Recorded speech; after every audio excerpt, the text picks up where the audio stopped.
Shout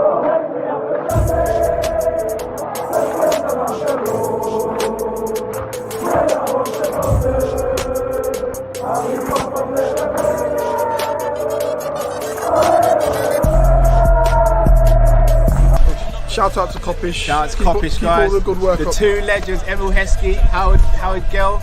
Can't get much better than that guy. Yeah. You know what to do now. Like, comment, subscribe. I'm with legends, guys. Kop-Ish. Good evening, lovely people, and welcome back to another Monday Night Live. First and foremost, if you haven't checked out our Real Madrid preview, make sure you do that after this show. If you're here, don't leave. Check out after the show. So we're not going to speak too much about the Real Madrid game because obviously we've done the preview for that already. Depending on the super chats and questions. Yeah, two. Also check out the one we did over at Ryan LFC as well. Yep. Got a busy schedule ahead of us to talk about, guys. Obviously we got to start with the main story again, and obviously Grizz is throwing the cat amongst the pigeons. Shout out to Grizz and the LFC Day Trippers. He's come out and said that Mbappe is our first choice if we get Champions League football. Now, I think there's two things here we need to discuss. One, do we, even if we get Champions League football, do we realistically think it's going to happen? And two, considering what we've done in the last few years, should it matter to Mbappe as much if we don't qualify for Champions League, if he actually wants to play for us? So, Matt, obviously you're probably Mbappe's biggest fan on the channel. What's your thoughts about those? I don't believe that, actually. So I don't believe that. I personally think it's me. I just thought Haaland suit the system better. But okay, we'll run with the narrative there, Matt. We'll do that. Oh, you think? Oh, What? I think you're a big Mbappe fan. I just think Matt's the biggest one here. Yeah, hence why I picked him over Haaland, bro. Nah, but I didn't pick him over favoritism. I picked him over who I think will suit the system. Oh, better. We'll run with that narrative. We'll run with that narrative. Stop being sensitive. I didn't even think it was that. Let's do it. It doesn't matter. It doesn't even matter. It doesn't even matter. Look, I'm an Mbappe fan as well. I just think Matt's the biggest one here. We'll do it. It's all right, cool. We'll run with that. We'll go. Why are you getting... Wow. You know what? I'm the biggest Mane fan here. Say something. I'm the biggest Mane fan. Say something. Oh, we all know that's a lie. Guys, right. No. Listen. I'll say this. Listen. If we was to get Champions League football, I'd like to think that we would go in for Mbappe. I really do. But the model that we're under suggests to me that I'm not quite sure. But again, I could be proved wrong. Do you get what I'm saying? That's not for me to gauge. What I can gauge though is this: if we was to actually go in for him and be serious about it, guys, I think we would have a very good chance of getting him. And that's talking about Liverpool putting the financial package together. Let's say that we are in Champions League. I do feel like not being in Champions League is potentially a deal breaker, because he will look at that and think all of the other clubs that are trying to go in for me are in the Champions League. And even though I do feel like Mbappe respects Liverpool, and I think he respects Jurgen Klopp highly, LeBron James has obviously helped with the whole killing Mbappe to Liverpool. You know, they're cool. There's a little, whether that's a little 2% or whatever, I still kind of feel like we will be the outside runners for Mbappe. I don't think we'll be front running favourites for him. And again, I hate to say it, Champions League football plays a big part. And I know some people will say, well, if he wants to come to the club, just come anyway. But at the same time, I do feel like players these days, they want to play in every competition, and they also want to get paid to the highest as well. And listen, I'm team Mbappe all day, every day. So if we was to get him, amazing. But I'm just gonna chill for a bit, because me personally, I don't think it's realistic unless another Liverpool player was to leave. That's when I think it might change. So just to clear this up from now, I'm going to play devil's advocate this show. So if you join after this, please don't abuse me in the comments for some of the questions and statements I make. I'm just going to play devil's advocate. If I'm not playing devil's advocate, then I will say I'm not playing devil's advocate. So you're Al Pacino tonight. Yeah? You want to play rough? Okay. Okay. Neil says, big up Callum, Matt and Drift. Big up to yourself, Neil. Drift, I'll ask the same question to you. Should it matter to Mbappe if we're not in the Champions League, given his age and how much he's spoken highly of playing or talking about Liverpool in general? I'll first start with a rhetorical question. Do you remember the last time a player said he's only coming to us if we get Champions League football? That one turned out way better for us than it would have if we had got Champions League football. So I'll just start with that. Yeah, we don't even need to go into details. We all know how that ended. I know. The reason I brought this one up in particular, shout out to Sadiq. We were going back and forth in the DMs the other day, and I was literally playing devil's advocate with him the whole time. And he called me out, and he's like, shout out to Sadiq as well. One of the best beards in the game as well, Sadiq. And great viewers review as well. And to everyone else who contributed to that, that was a fantastic viewers review as well. Really enjoyed that one. It was. It went down. Yeah. I'm trying to. No, I'm just going to give you an analogy because I'm trying to do it without an analogy because I don't just want to always give analogies. But Liverpool and Man City, for example, both our Sweet 16s are coming up. Theirs is a week before ours. Yeah. Now we all know Sweet 16 is a one way. You can't help but watch face. You see what other people do, and you kind of, you know what I mean. You kind of want to keep up, but our mum and dad, our mum's a stay-at-home mum. Our dad is a manager in a retail store. Man City's mum and dad, one's a dentist, one owns their own construction company. Where's he got a dentist from? I have no idea. Construction company, yeah. Yeah. So I'm giving you an example. I'm giving you an example of the income. Yeah. One's a dentist. And one owns their own construction company. Yeah, we've just got. Our dad just works in retail, and our mum's a stay-at-home mum. Yeah, so we don't want for anything, but we all know who's making more money. We all know whose household's got the biggest income, right? Yeah. Man City's Sweet 16 is 1 week before us. Yeah, and they get Haaland. Should we really be thinking about Mbappe, or do we more have to think about Pats and Daka based on how much I told you our household incomes are?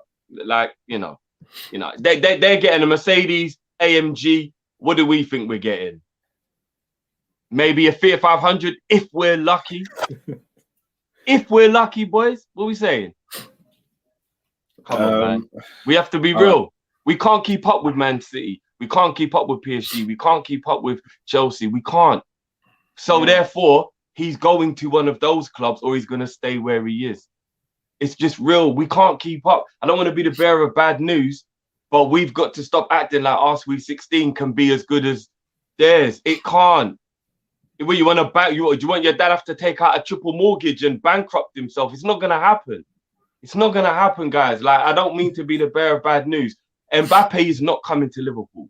500 grand a week minimum. 150 million pound transfer. He's not coming.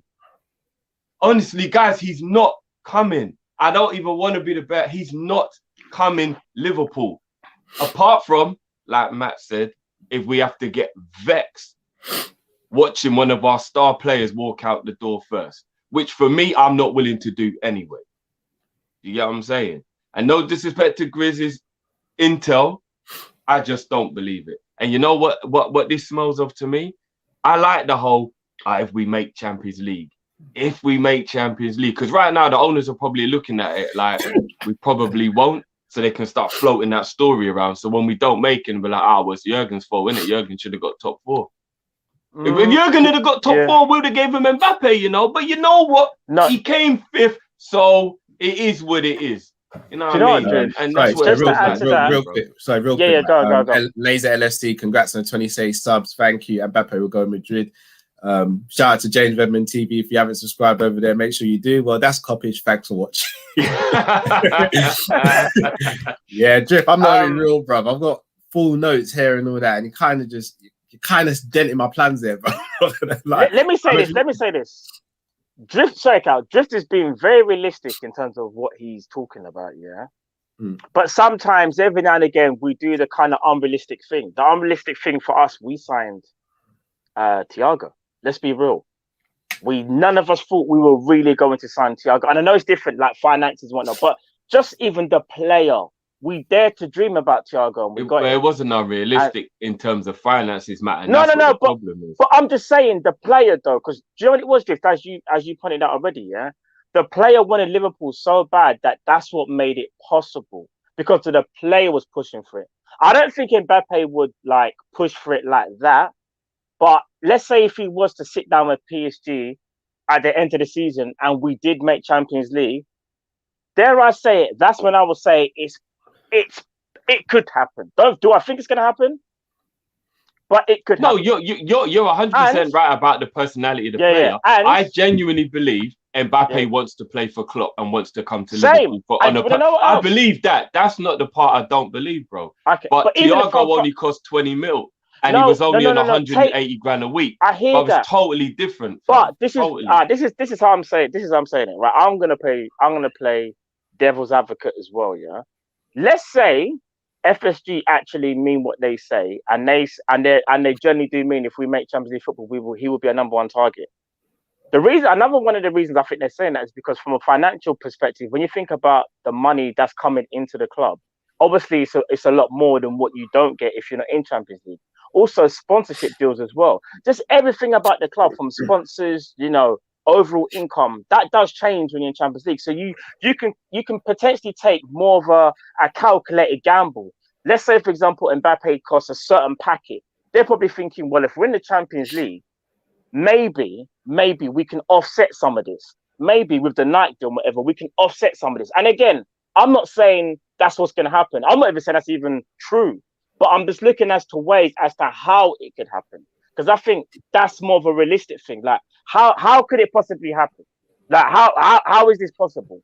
And when you deep it, the only way that's even possible, we have to be in the Champions League. I think if you're in Europa, getting that Europa League money, you don't stand a chance, in my opinion. Like, no chance.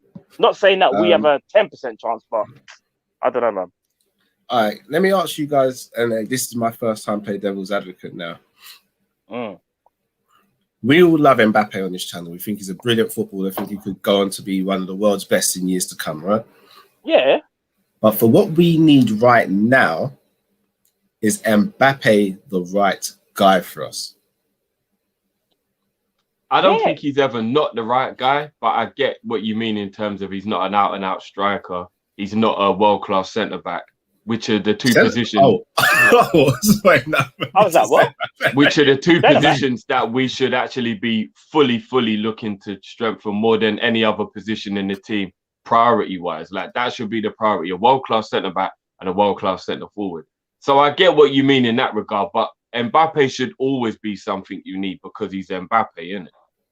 Okay, the reason I asked that, I know what you're going to say is a generational talent. Bro, I'll finish your sentences now, Matt. We've been doing this long enough. No. You know what? We're not going to do this. No, we're not going to do this. No, we're not going to do this. You know why? Yeah? Because obviously, like, if you're looking at for a striker, then obviously you might look at Spurs. And I understand that. Obviously, I score goals and that. But if we're talking about a comparison, then you've got to go with the guy that's generational. I mean, I'm 28 years old. I get ankle injuries, right? So what do you want to do, Cal? I'm just asking you. Just asking. You know, I think it's quite disingenuous to not call Harry Kane a generational talent. Just because he's 27, 28, I think he's a generational talent. Do you know what it is, Drift? Do you know what? You might have a point. You might have a point. But, you know... All right. The problem he's going to have is that he's not won trophies, but that's not his fault. See, again... See, this is where... This is where it becomes taken. Have you seen what Kane's doing at the moment? I still stand by it out of all of these players. See, this is what I was going to... All right. See, this is what I wanted to ask you. Haaland, Mbappe, and Kane. Drift, which one are you taking right now? Like, who you take? Cal. Haaland. I'm taking Mbappe. This is what I mean. So this is why it's so divisive, this conversation. But nobody's wrong. Kane is putting up numbers that I haven't seen for time. Bro, the man's got 19 goals and 13 assists. Haaland is badding up Bundesliga as he's been doing for the last couple of seasons. And Mbappe is just Mbappe. Generational talent, does this thing all day, every day. I know he's at PSG. You could arguably say he is in the easier league. But let's not sleep on the fact of Mbappe can't do an international stage either. We've seen what he can do. So we can't just sit there and just go, hey, he just does it in French League. No, Mbappe does it everywhere. And again, there's no wrong answer in my opinion. All three are sensational. I just think if we're talking about impact right now, I have to agree with Drift. It's actually Kane. Kane don't need no introduction. Kane don't need people to adapt. Imagine this. Harry Kane now has 2 runners instead of 1. He's not just relying on Heung-min Son. He's now got Salah and Mane. Can do the false 19 better than Bobby Firmino. Dare I say it, he just can, innit? It's just Harry Kane. If he wants to drop deep, he'll drop deep, pull the defenders out. If he wants to go in behind, he'll go in behind. And that's the thing. Like, he is dropping Bobby's name in still. And, no, but and hopefully what we're thinking next season when we've hopefully got Verge back and we've got another centre back or Kabak stepped up another level, we've got Gomez back, whatever, and we're more back to ourselves. That will also mean that Thiago can play a bit further up the field and we'll start to have creativity in midfield. That means that the front three will also be getting more service. So if you put Harry Kane up front with the other 2 and they're getting Thiago and Henderson type service while Fabinho's doing all the guarding with Virgil back, I actually feel like it's a guarantee Harry Kane bangs you 35 goals. Like I'd actually put money on the bet. That is how much I would be like, Harry Kane is banging 35 goals in that Liverpool team. You see Salah the other day, yeah?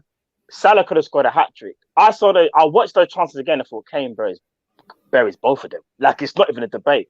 Yeah. Kane in front of goal is just... You know what it is? It's like he studied every Premier League goalkeeper and just said, I don't care what you guys do or where you think your strongest points are. I'm just lashing ball in the back of the net and none of you can stop me. It's like man just got the rule book and just went, dashed it in the floor and just says, try and stop me from scoring. No, bro, when I saw Kane yesterday, unruly kids, yeah. Bro, he's just different. Do you see how fast he scored the 2 goals? Imagine being Harry Kane and thinking, no matter how many goals I score, I can't do nothing really at Spurs. But the man, he's different. I'm gonna be real, guys, as well. He probably is actually the most attainable out of the 3 this summer, because I generally feel like if we, Drift, hear me now.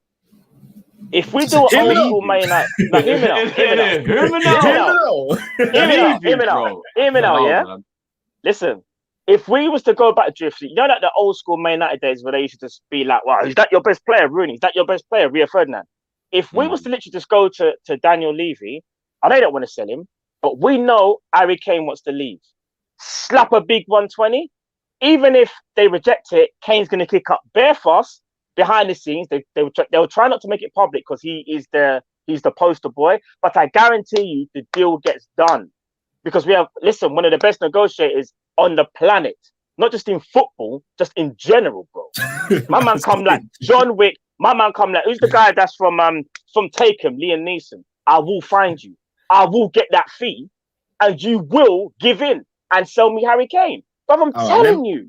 I think Kane would come on the least wages as well, most probably. But yeah, definitely. Kane. Let me. Kane, Mane, and Salah. Fuck. It's mad. All right. Let's say, obviously, this is not what I want to happen, but we have to be kind of realistic in how we do things as a club, whether we like it or not. Here we go. I'm gonna say it. Drift, get ready for Patson Daka, mate. No. I wasn't even gonna mention him. No, I'm trying to trigger certain people in the chat. If we were to sell Mane, and bring in Mbappe, hear me out. No, I know you played Devil's Advocate. Bringing Mbappe, and let's say we also were able to get a Neto as well. Even though we're losing a world-class player who we all love dearly, and he'll go down as probably a Liverpool legend. He'll go down as. Would it not be for the better of the club? Regardless, let's take our Liverpool hats off now and think about football and how we evolve as a club. If we were to sell Mane and we were able to bring in Mbappe and Neto, would we improve as a club? And if so, do we have to now start taking nostalgia out, especially when we look at some of the players who are potentially coming up to their 30s or beyond and on contracts or may start hitting a decline? I'll leave this one up to Matt. Just devil's advocate. Just drive order. I 100%. I'm just going to be honest. I told you, there's no shame in my game. I cannot talk about selling Mane without my feelings being involved. I'll leave this one. Salah then. If we were to sell Salah, I don't want to sell Salah to get Mbappe. I've said that before. I think that's he said add Neto. He's just saying Mbappe add Neto. Yeah. He said. I still don't think that's a good idea, man.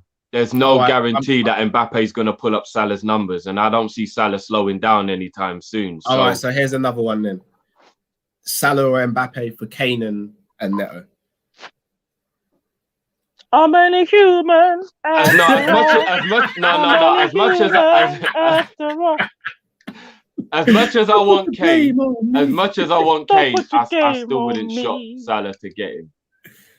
I would. As much as I want Kane, I still wouldn't shop Salah to get him. My dream is to have Mane, Salah, and Kane. I'm not sacrificing. No. We know, but we have to kind of bring some type of. You have to bring some type of realism to it. Because someone put Firmino in the chat. The only reason we're not even. He doesn't generate the money like the others. Yeah, it's the money. Remember, those two, money-wise, they bring in more. So you have to look at it from that perspective. I think. So how much do you think we could get for Bobby? Just all right. 50 mil tops. So could we not get 50 mil, have a couple of other player sales, and then that could still be a decent way to go? You're weak. No, but Drift, you're changing the question, but not even that. We're weakening way too much of the squad thing because you're gonna have to start like getting rid of a few other men to kind of balance that up. Whereas one of those players, realistically, can fetch you quite a bit. And maybe a little bit more on top. But I think if you use Bobby Firmino... Well, I'm just thinking 50 mil for the Deadwood. I don't even want to call them Deadwood because they're not shit players. But but we can't cheat though, because he's asked the question. We can't cheat though. We can't cheat. No, I'm saying 50, 60 mil for the players that we don't need. Shaq, Ox, those guys, yeah? We get 50 to 60 mil for those. Gruitch, Wilson, all of those. That we get like 50, 60 mil for them, yeah?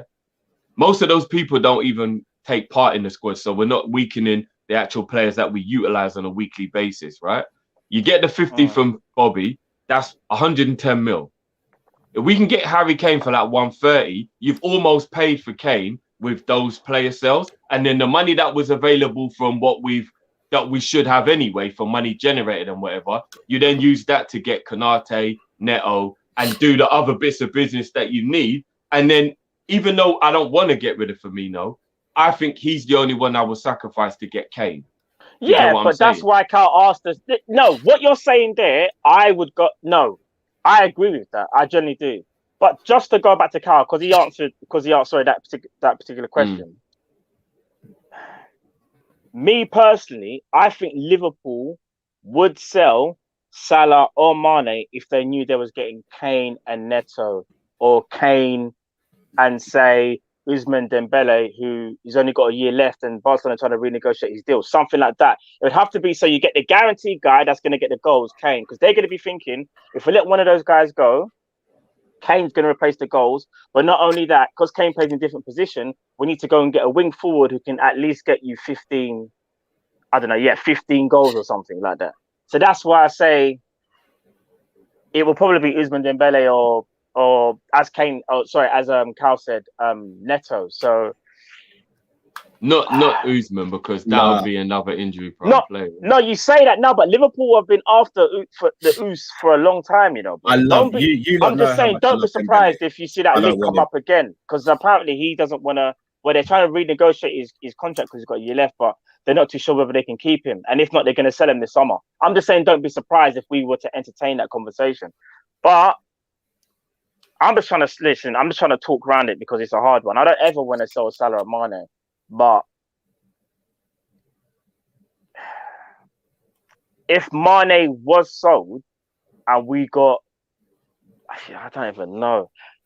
It's the whole love for Mane, innit, for a player. But then you got to think about the club. Like, do we move forward? Are we doing a Felipe Coutinho thing where like we love the guy so much that, you know, Barca offered us 147 million, and at that time we were still saying no. When really and truly, if you deep it, we should have all three of us should have just been like, we love him, but that's just too much money. I don't know. It's a tough one and the reason why I say too much money, because we know how the club is run. We're not a Man City where we can even reject those bids. We just have to say yes because that's the way how we function. I don't know, man. I don't want to see neither of them leave. I'm on the fence. We don't sell either of them. If we're going to progress as a club, we keep our two main assets and then we add to it. We don't get rid of one of them. We've only seen. Here's where I really throw the cat amongst the pigeons now. Oh gosh. We talk about strikers and the need for a striker. Well, we've got a certain Diogo Jota who at the moment is on absolute fire, not just for club but for country as well. Is Jota our new number 9, but we just don't want to accept it because we want a bigger name? And if so, is the target of someone like a Daka or Andre Silva more realistic because they'll come in as an understudy to Jota, who will be our starting number 9 next season with Firmino in the 10? I just don't think Jota is an out-and-out number 9 in terms of his actual position. I think he's just a floating forward who can just play anywhere, so you kind of just let him do his thing. I wouldn't call him a striker. If someone asked me to actually tell you what position Jota is, I kind of struggle if I only could like pin him to one position. I don't actually know what position I'd pin him to. He's just a great forward. Do you know what I mean? I hear what you're saying. And sorry to cut you, man. I hear what you're saying.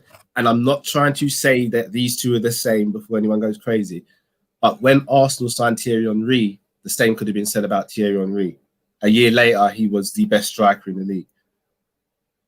Could we not be in a position where we say Jota could play as number 9? We've never. But then again, a lot of people forgot that at Monaco, Henry was a striker. They always remember that first season at Arsenal when the Juventus Henry. But I know Henry from when he was at Monaco. And at Monaco, him and Ekpeba used to actually be up front and they used to be the strikers for Monaco. So, like, it was weird. Juve only played in wide because of how their squad was. Do you get what I mean? They kind of did that to fit him in. Trezeguet was their main man, right? Trezeguet? I think Trezeguet, Henry went there before Trezeguet, but I'm trying to remember who. I'm trying to remember. Oh, okay. I'm trying to remember who they had as their main striker back then. They might have even been Vialli or one of them, man. But Del Piero or something. I can't remember. Yeah. But they did it kind of like out of necessity to get him into the team. Do you get what I'm saying? And then when he went to Arsenal, Wenger loves having pacey wide forwards. So, and then they adapt their game, get better on the ball. And then when he puts them up front, they can have the ball control and the ability to take players on as a wide player, like what he tried to do with Walker, but Walker just weren't good enough. And then put them up front, and then they've got everything. And then that's why he continued that and then molded him up front. I think with Jota, I don't think he's ever been an out-and-out forward for Porto, for anyone that he for Wolves. He played striker and second striker, and for Porto he did the same. He was a second striker to Jimenez at Wolves. That is true. He played a striker sometimes as well, like in Europa and all that as well. Yeah, he did actually. He said, "Do you know what? I remember." Sorry, I keep on cutting you both, but remember, Jota's young as well. He's only 23. He's 24. So he's not even in his peak yet. Yeah. So, do you know what? I agree with this. It was Inzaghi. Inzaghi was the one. Okay. Oh yeah, Inzaghi's been everywhere, isn't it? I feel like he's been everywhere. Do you know what? To go to your question, Carl, with Jota, I agree with Drift. I don't even know, because here's the thing: for Portugal, he even played left wing when he scored them 2 headed goals as well. Well, he scored 3 goals, but he came in from the left. He loves to cut inside. He does what Mane does, like on a real. And I know people are gonna say like, "Oh, well, Mane did that." No, but just in general, they're just wide forwards that love to drift in centrally. They're most dangerous when they're centrally. But dare I say it, I still feel like his starting position is maybe out wide, and he, rather than starting in the centre, I don't know. I rate him highly, and maybe you've got a point. Maybe we need to see how that pans out.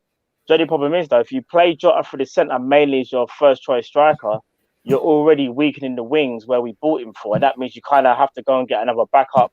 But that's where Neto comes in. That's where Neto comes in. So Neto and also again a Patson Daka or Andre Silva, who are out and out strikers as such. Could they come in and deputise for Jota? I don't want to start getting all the slander because I haven't bigged up Patson Daka, but I'm not. He's not about that life. I don't want that. Yeah, I mean, again, Who could we get realistically though? So again, I'm not. If you guys know where I sit on the Daka thing as well, but I'm just trying to think outside of what I want as a fan and try and look at things through a more realistic lens and just be like, if we've got Jota and he's banging numbers, why don't we give him the responsibility and say, right, you've done it this season, let's see what you've got next season, and then we bring in someone like a Daka who, let's be honest. Let's say, for example, we said Jota's our starting number 9. Daka comes in to be backup, and Neto's backup for Salah and Mane. And let's say Jota has a good season. Let's say he gets 15 goals in the Prem, but we know we need a 25 goals a season striker. And then we've got Daka there, who, let's say, for example, he doesn't hit the ground running, doesn't do well. We could potentially sell him for more than we'd buy. Would that not make sense potentially? And again, I'm just looking at the squad and what we need, because as much as I can sit here and say I want Varane, I want flipping Donnarumma, I want Grealish, and I want Neto and Haaland, I know that's never going to happen under FSG, and I know that's not going to happen. So do we now have to start thinking differently and saying, well, Jota might not have come to the club as a striker, but he's our best finisher right now, and he's our striker right now. Why move him out of the position where he's doing so well just to bring in someone else potentially? All right, well then we'll do this then. We'll play Jota as the striker, like you're saying. We'll keep Firmino as the backup striker, even though we don't want him to. But if need be, we can actually still play him there. That's right. And then we go and we buy Neto when we buy Rafinha. And then we've strengthened the wings, and we've got Jota who can be the striker now. But that's more realistic, in my opinion. I think you say that. I'll be honest. I don't think, as much as I love Rafinha as a player, I think Rafinha is very unrealistic for us to attain this summer, because he's only just signed for Leeds, and they would whack a high value on him. Plus, he'll kick up the fuss though, Cal. Maybe Liverpool won him. He was only in France for not that long, and I know Leeds are different owners, but because I'll be real with you. I think the Neto hype is so big. I actually think he might be unattainable, you know, and that's because he's now their talisman. Like, he's their, so to speak, future. Remember, it's gone from because Raheem Jimenez has had such a bad injury. They needed like some type of shining light, and he's always had the talent, but he's stepped up even more so. Adama, you can kind of see he's dropped his head a bit, and that's more to do with just confidence. So Neto is literally he's their guy. And you are right. I think for Leeds, Rafinha, as well as Leeds are playing, he's like that kind of player where everyone kind of looks at and goes, that's a real gem right there. So I think, dare I even say it, both of them will be, either or will be very hard to get. We're looking at fees of like 55 million. And here's where I bring it back to Mbappe now. So we've all said we need a number 9, right? Yeah. Is Mbappe a 9? Don't matter. He said himself that he's not. It don't matter though, because it does though, mate. It does, because again, I'm not taking anything away from the quality of the player. He's phenomenal. Like, there's no two ways about it. Mbappe walks into most teams in Europe, like probably every team in Europe, barring ours and City, maybe. Like, let's be realistic. But do you need? But this is what I'm saying, though, Matt. We've been sitting there saying we need clinical. Mane, Salah, they get bags of goals, but they're not clinical. Jota's showing that he's clinical, but it's still early in his Liverpool career. Yeah. Don't get me wrong, Mbappe is very good in front of goal, but I still wouldn't sit here and say he's mad clinical. All right, so he's not as clinical as Kane, or dare I say it, maybe even as Haaland, yeah? But what I think he does, he's so clinical in other areas that if he's not, I'd say, a 10 out of 10 for finishing or a 9 out of 10 finishing like other guys, he's like an 8. I think he's just one little bit below. But here's the thing about Mbappe. Let's say you buy Mbappe, and let's say, for example, as you say, Cal, you don't think he's a striker, you want to play Mbappe left or right. You can still put Jota through the middle, or you can put him back. Remember, what we've got to remember is, as fans, these are just starting positions. They're not fixated. Like, I think sometimes we get caught up in the whole, if it's a striker, he's just down the middle. Maybe we can just change the game. I don't disagree. But maybe we can do something different. Maybe we can have that kind of like.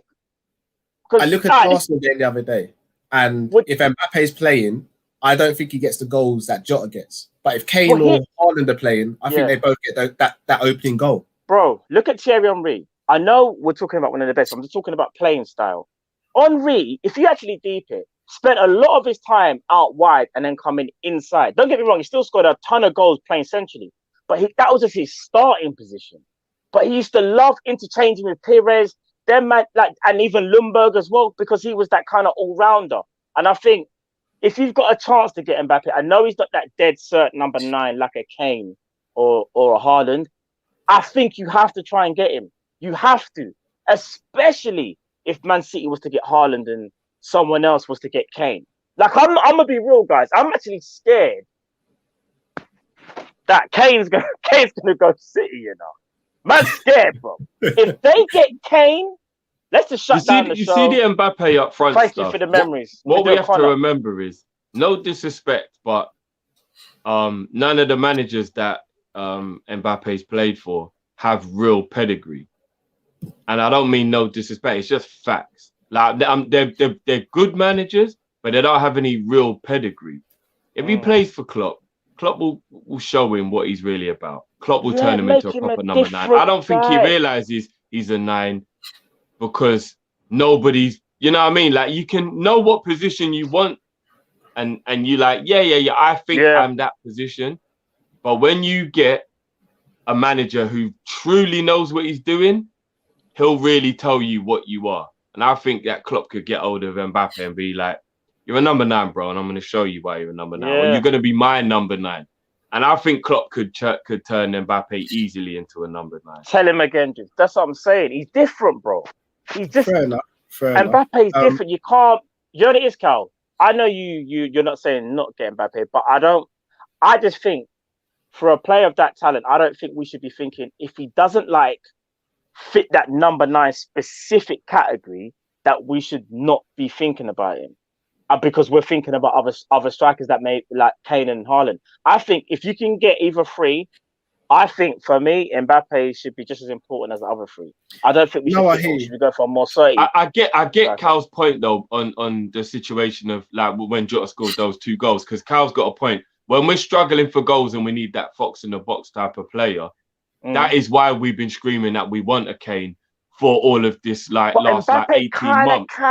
Do you get what I mean? Because when you've got fullbacks like what we've got, that whipping crosses that are just the most exquisite crosses you've seen, we're upset there's never anyone getting on the end of them the way Jota got on the end of that. And that's why we know Kane would just be the most perfect thing that we could put in our team, because Trent would literally have a target practice with Kane during games, and you can just imagine how many goals Kane would actually get. It would be scary, bruv. How many goals? Do you remember that Beckham and Van Nistelrooy link up at Man U? That would be Trent and Kane, you know. It would just be like whip goal, whip goal, whip goal. There's nothing you can do about it. But here's the thing. This is where you're both going to hate me as well. I know you're going to tear into me, but fair enough. I'll take it on the chin. Dare I say that even though they're not of the caliber, does a Daka or a Andre Silva then make sense then? If we're looking for someone who is an out-and-out striker, who will get on the end of those crosses as a fox in the box, because as great as Mbappe is, as great as Henry were, they were never foxes in the box. They're not the same mold. I mean, Andre maybe, Daka is more of a running onto the play type of striker. He's not a fox in the box, whip the ball in kind of striker. So I don't think he would. Daka's not like Kane. He's not in that mold, bro. I think he's more of a fox in the box than Mbappe. Bro, maybe. You know what? All right. Let me just say this, yeah. I'm sorry. No, Mbappe definitely gets involved in the play more, Matt. Cal's got a point there. He's definitely more of a help to build up the play rather than Daka is like. I know what he's saying. He's trying to say. No, I'm saying it for the. I know. You're saying style of play. You're saying You're saying style of play in terms of Daka is more of the he's more your fox in a box type of player. That's all he's saying. I get that. But I'm going to be real. I don't care. We're talking about killing it. But we're talking about one of the best players to ever touch the planet for years, bro. I get it. He's not that style of Patson Daka. And dare I say, we were never... Well, Patson Daka's only done it in that league, innit? And I know Haaland did it, but I think people are very quick to be like, well, if Haaland did that and Daka's doing it, that means Daka could do the same thing. They're not. They're built different. They're just built different, in my opinion. But Daka can still be a good player. But if we're talking about Mbappe or Daka, there is not even a discussion. No, I'm not. It's not even close. I mean, we're talking they are worlds apart. You know when we say clear, not even clear, they are worlds apart, bro. Do you see this Daka talk, yeah? This is how I look at it. And I'm not being disrespectful here because the player I'm going to compare him to, I actually think he's good. He's not world-class or anything, but he's good. When Lacazette was in France, we all thought he was the truth. Now, he hasn't been disappointing at Arsenal, but he hasn't quite done what he was supposed to do. I reckon Daka is exactly that. I think in a lower league, he looks brilliant, but at a real big club who's really trying to do the elite level stuff, he's always going to have that little bit missing where you're going to get too frustrated with him. And you can ask Arsenal fans, Lacazette ain't crap, but they're not happy with him, if you get what I mean. Is that not the same for Mbappe though? What? Well, now joking.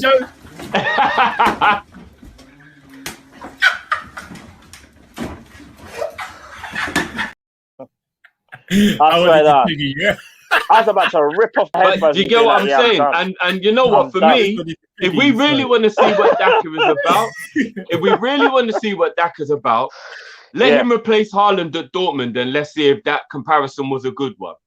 Let Haaland go wherever he's going. Let Daka go Dortmund, and then if you got to pay 80 mil for him after he's proven himself, that was the risk you took.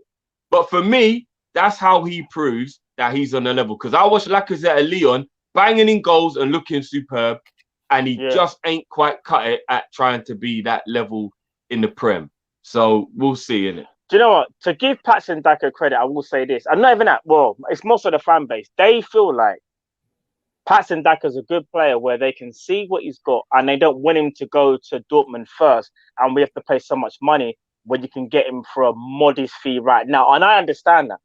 All jokes aside, I think Daka's decent. I actually think he's decent. My whole worry is if I said to you for the next 4 years, are we going to be okay with a decent striker? Or do we want a certified man like a Harry Kane, a Haaland, and an Mbappe? All three will come in and do wonders. They'll just all do it in different ways. That's the thing, innit? They'll just listen. And even again, like we're talking about some of the three of the best players in world football. A man are bringing up Patson Daka like he's the truth. And again, I could be wrong, but it actually irks me a bit. Like, and not because I don't think he's good, people. It's just that. He's not good enough. No, Johnny is good. It's not that he's not good. He's just not good enough. I said this many times. I want us to dominate. I would like us to at least have 3-4 years at the top where we can sit there and say, do you remember those days when we had the best striker, best this, best that, yeah? I kind of feel like to do that, you have to go and get the best in the world. That's why you see Man City, when they go and sign players, arguably, a lot of them they buy are the best in the world, or they're literally on the cusp to the point where you can't even deny that. You know what I'm trying to say? Because I just want to know who Patson Daka's bending up on, what goalkeepers he's packing out. That makes everyone think that he's going to come to the Premier League and he's going to do bits. Like honestly, why Patson Daka not being linked with Man City, Barcelona, like Real Madrid? He's linked with Man City and Arsenal, Man United. And Man United and Arsenal. Oh, is that lazy journalism? That's his agent, isn't it? I'm just spewing back. That can't be linked to Man City. No, he hasn't. I'm just telling you I've seen it. No, I don't. I'm just saying I don't believe it. Do you know what? Yeah, I don't believe it. I don't believe it. I would actually prefer. I would prefer to hear Liverpool were chasing someone like Lukaku than Daka, personally. Fair enough. All right, before moving to the next topic, then I'm going to read out some of these super chats. So Sean Swain says, we make the money back within a year with merch for Mbappe. That's very true. Shirt sales with the Unite kits. Could you imagine? It'd be crazy. I'm going to be real, though. Out of the three, Mbappe is the most marketable. But you know, here's the thing. I actually think Kane might be more marketable than Haaland as things stand, especially. No, I don't think You don't think so? No. Kane's a better player right now, but Haaland's more marketable. Actually, no, you got a point.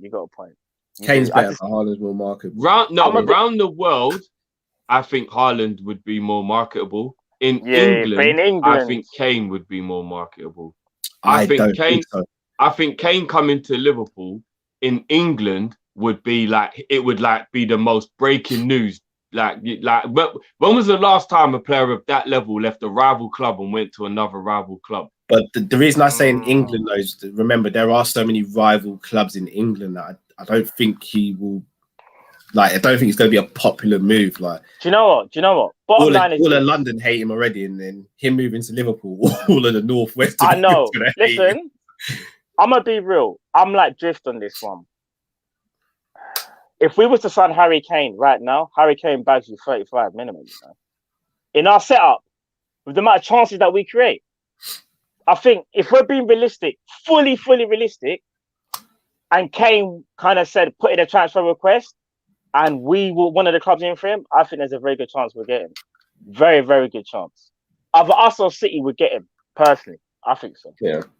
Remember, City ain't got no money, Matt. So apparently it would just be. Oh yeah, you're right. Yeah. They're a little bit short at the moment, innit? Yeah, they're a bit short. So they say. Yeah. Speaking Imagine of Bill Gates saying he can't pay his heating bill. Speaking of merch as well, coming soon. Musa LFC 21 says, let's be honest, it's not about the name. I get you don't want Daka, but he could come and outscore all the man you named. Look at Jota exceeding. That's true. Very true. That is very true. But do you know what it is with Daka? Not as good as Jota though. So no, do you know what it is though? It's more hope. No, do you know what it is? No, not even that. It's a gamble. It is a gamble. With Kane, especially, if I said to anyone in the chat right now, is Kane actually a gamble? Is Kane getting 25 goals for Liverpool? Guaranteed. It's a guarantee. Book it right now. Kane's the biggest guarantee of the three of them. He is. No, for goals, yeah, he is. Yeah. The bookies wouldn't even take bets, bro. The bookies ain't taking them. Are you crazy? The only bets they're taking is they're like, can Kane hit 50? That's when they might go, all right, but these odds you know what? If we signed Harry Kane this summer, all the talk would be, is Salah's 32 goals record in jeopardy? Yeah. That would be all the talk. But I'm not gonna lie, thinking about this Kane stuff now is getting me kind of gassed. It's mad. It's getting me kind of gassed. It's because of Drift as well. Because what it is, when we done the shout out to all the members as well. When we done the video, it had me thinking. I ain't even told you, man, this, but I went back and looked at some of Kane's goals this season. And I said, my Lord. So excuse the profanity, but I was like, right, you know what? I know I've always rated Harry Kane, but it's just the amount of goals, the different types of goals that he scores. And we're talking about a Liverpool team that now has Thiago, Mo Salah when he's on it, Mane, Fabinho when he wants to, Trent Alexander-Arnold, Robertson. Bro, and you know what? Yeah, activated, brother. What was even more mad? Yeah. What was even more mad when we did that members video is that even though we all know that he does get that period of the season where he does get an injury and misses games. But here's what's mad. Remember when we went through all the seasons, he still plays 29 to 30 games minimum every season in the league. So when you think about it, even though he does always seem to get this injury, if he's playing 30 out of 38 games every year for Tottenham, he's not even really that injury prone. When you really think about it.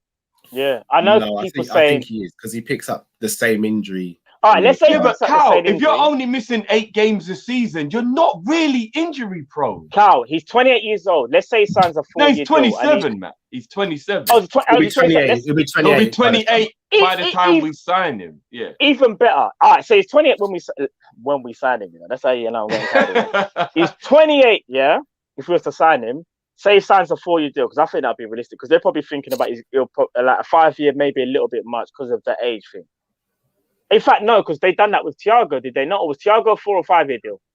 I'm trying to remember. 4-year deal. All right, 4-year deal. So let's say on the premise is a 4-year deal, he'll be 32. Kane's ankles probably will get murked, but I'm gonna be real. His ankles can get murked. If he can withstand those 4 years that Klopp is still there, do we really care? And that's no disrespect to Harry Kane if you're watching this. but your ankles will hold up for those 4 years because you're playing for us and you need to bang in those goals. I just think, bro, he's too good, man. I'll be perfectly honest with you. Let's just do the most. Let's just do the most like silly scenario, but going with the premise that he's injury prone. Yeah. We only get 2 seasons out of him. If he scores 50 Premier League goals in those 2 seasons and we win the league back to back, I don't give a fuck. I don't give a fuck. No, honestly, I don't give a fuck. I just want back-to-back Prems. You think I'll care? Honestly, like, that's it, man. This will be Harry Kane after this will be Harry Kane, yeah? After his second season when he scores 45. This is what his ankles will be saying.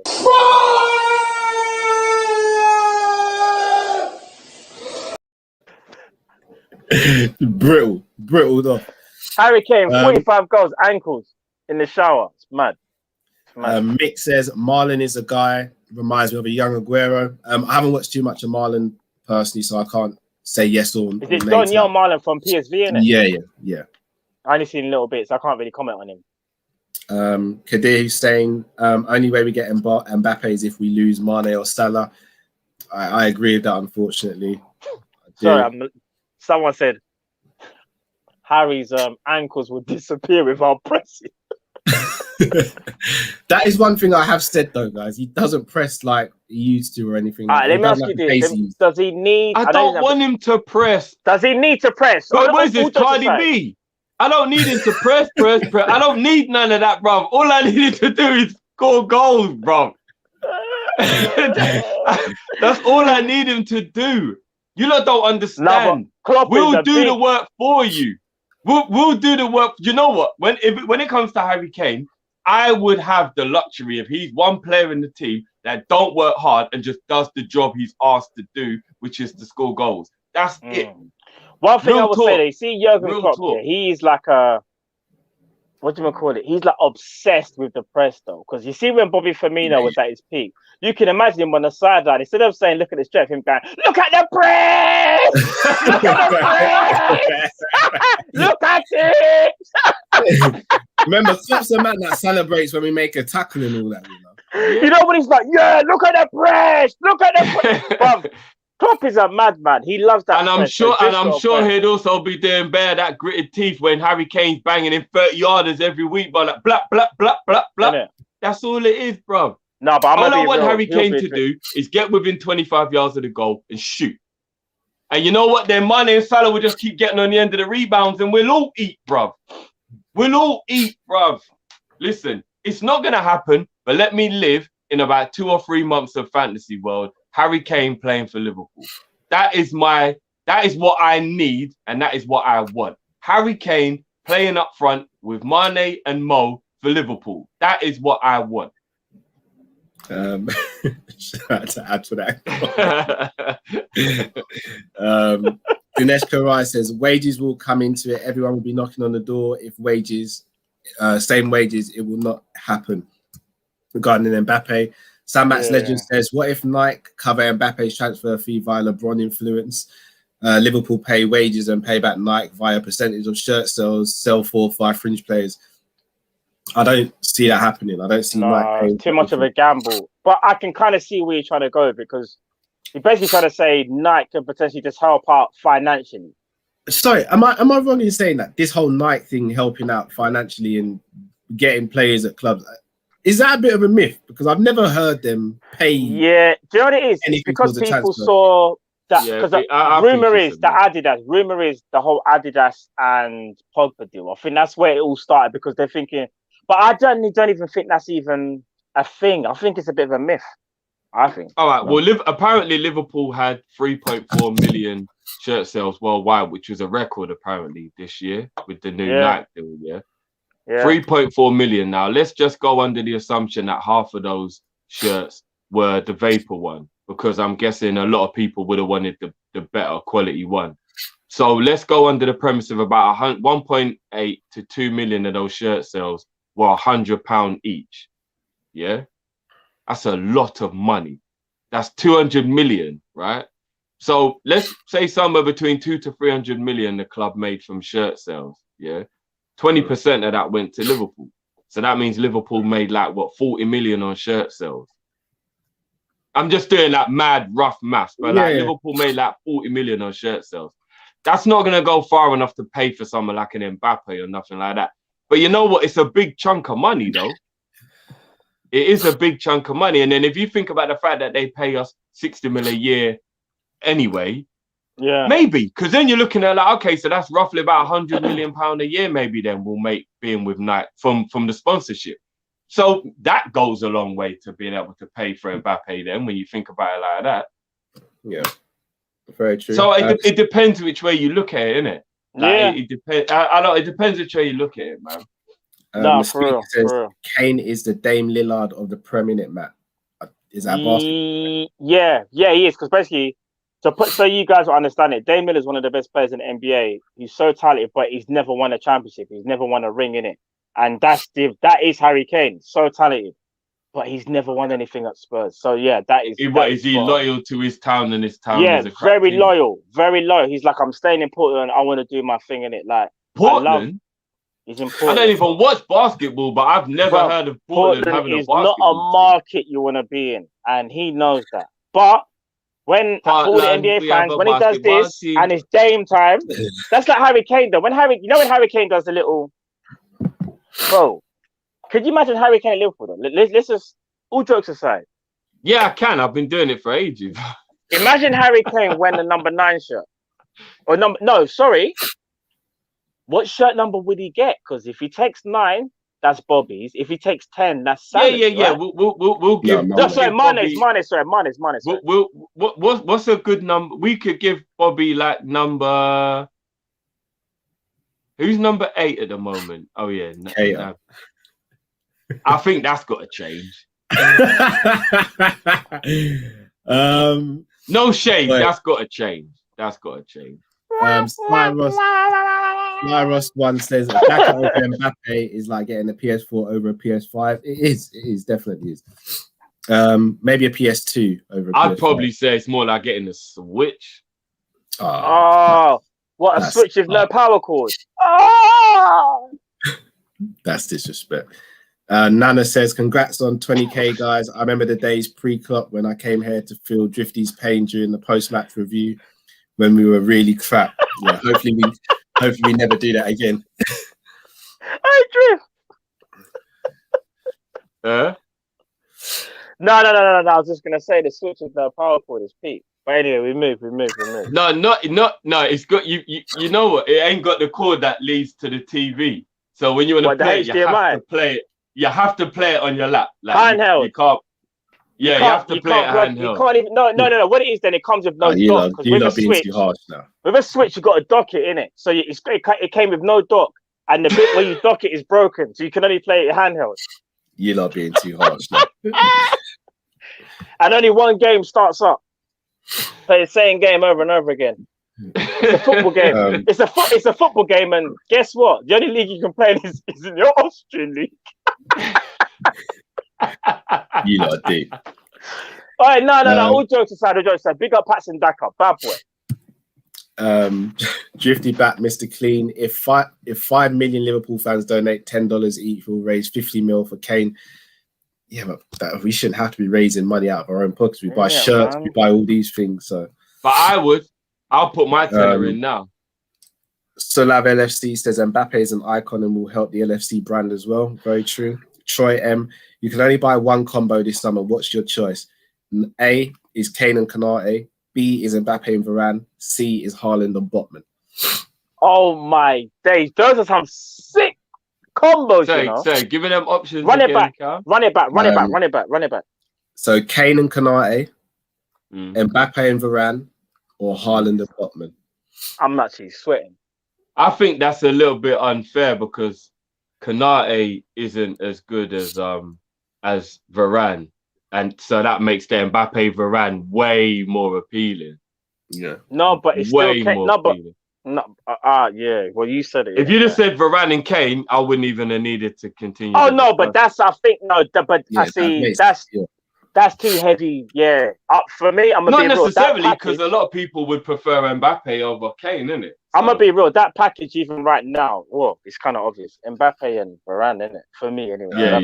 It's Mbappe and Varane in that package. Actually, no. Do you know what? Hold on. Haaland would suit our system better, and Botman is probably the one who you would. I'd go with C. Yeah, maybe C. You know, actually. I'd go with C. Maybe C. Actually. Yeah. What you taking? I love Botman, but Botman over Varane. I'm taking Haaland. That's what I saw there. I'm taking Haaland. But you're not taking Mbappe. I know. Wow. A-Spec Limited says Millie needs to give up that 7 shirt soon.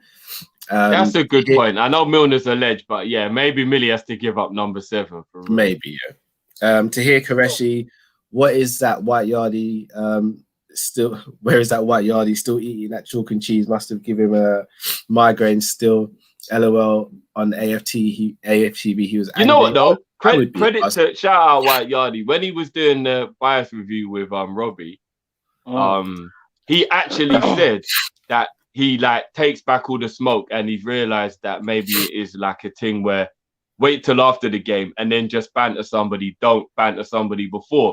So you know what? If a man's taking it back and saying that he'll learn from that lesson, then you just got to give man a blind. Now we've all done it. We've all made mistakes. You know what I mean? It's true. No, true. Big up White Yardie though.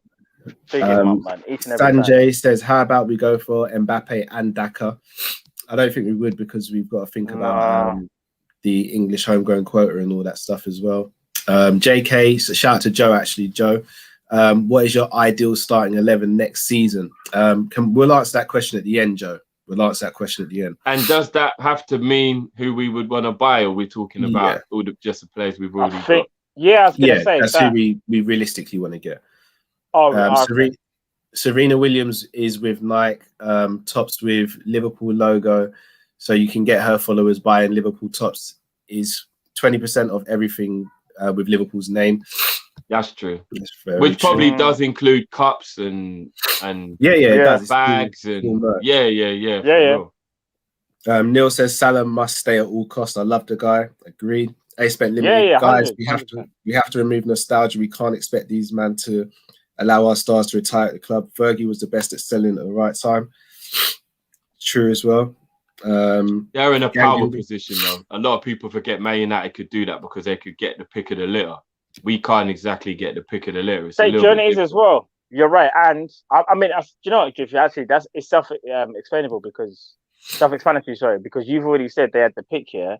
They had nobody to contend with. Remember, it was just Man United were that team. Whereas at least now you've kind of still got Man United with their money to a degree, but Man City, Chelsea and Man City, and you've got Chelsea as well. So yeah, and at that time, Man United didn't also have all the other teams around the world like PSG with dumb money either. Yeah, you get what I mean? For real. Like so. Andre says Jota at number 9. Sign Son, world-class centre back and back up for Trent. I'm on that Son train. If we was to start chasing Son, I'm on that train. I'm gonna be real, guys. If we buy Son, someone from our front three is getting benched. Realistically, who would you bench? Start of you, Drew. Who would you bench for Son? Son's getting benched. No, I think there'd be an argument between Son and Jota in that case. You're not buying Son to bench him. That's the whole point, Carl. You're cheating. Yes, I think it'll be out of Son and Jota who would be the one who wouldn't start them. I don't think Son would do very well. No, but I'm saying right now, what's that said again, sorry? Well, you don't. Cal, ain't you seen how well Son plays down the middle, bro? Yeah, but that's in a 2, and teams play different to us than what they do against Tottenham. It's not really in a 2, you know. But for most of the season, it has been. Because remember, they do have Bergwijn, Mora, and whatnot that normally play on the other side. It's not really a 2. Not a lot. Yeah, but you wouldn't really say they're more wingers who are providers, whereas our wingers aren't providers. They are goal-scoring wingers. That's true. I would just love to see Heung-min in our team, to be honest. So would I. But I just don't think realistically. But like I know, and again, people will talk about form and that, but I'm gonna keep it real. For the last 4 to 5 years, Mane's just been better than Son. Like he has I'm been. very disappointed in Scoop. I just saw Scoop say Son isn't world class. I'm very disappointed to hear you say that, bro. No, do you know what? I'm not saying he's not, but maybe he said that because there's a reason. Maybe there's something that we're not thinking about. Son is world class, man. Son is world class. Don't look at anybody being stifled by the Jose Mourinho effect, bro. See, he just said something now. He just said something now that again, Son is very streaky. I think Son is very. I think you put an S instead of an F, mate. He's very fleeky, bro. That's what Son is. Gangan Deep says if we sell Salah, we need to replace with a creative winger, not a goal scoring number 9 of a high caliber with a higher ceiling. Can't replace Salah with one player due to his numbers. Very true. Sean Swain says Mbappe's FSG Golden Goose. The stars are lining up. We'll see. Moose at FC says 100% Cal Jota is being groomed to be a centre forward. Victor says, wouldn't Mbappe's wages upset the dressing room? Potentially. That's another good point as well, yeah. Conroy says, Jota is not a number 9, square pegs in round holes. I'm laughing because I can hear Conroy saying that in his voice.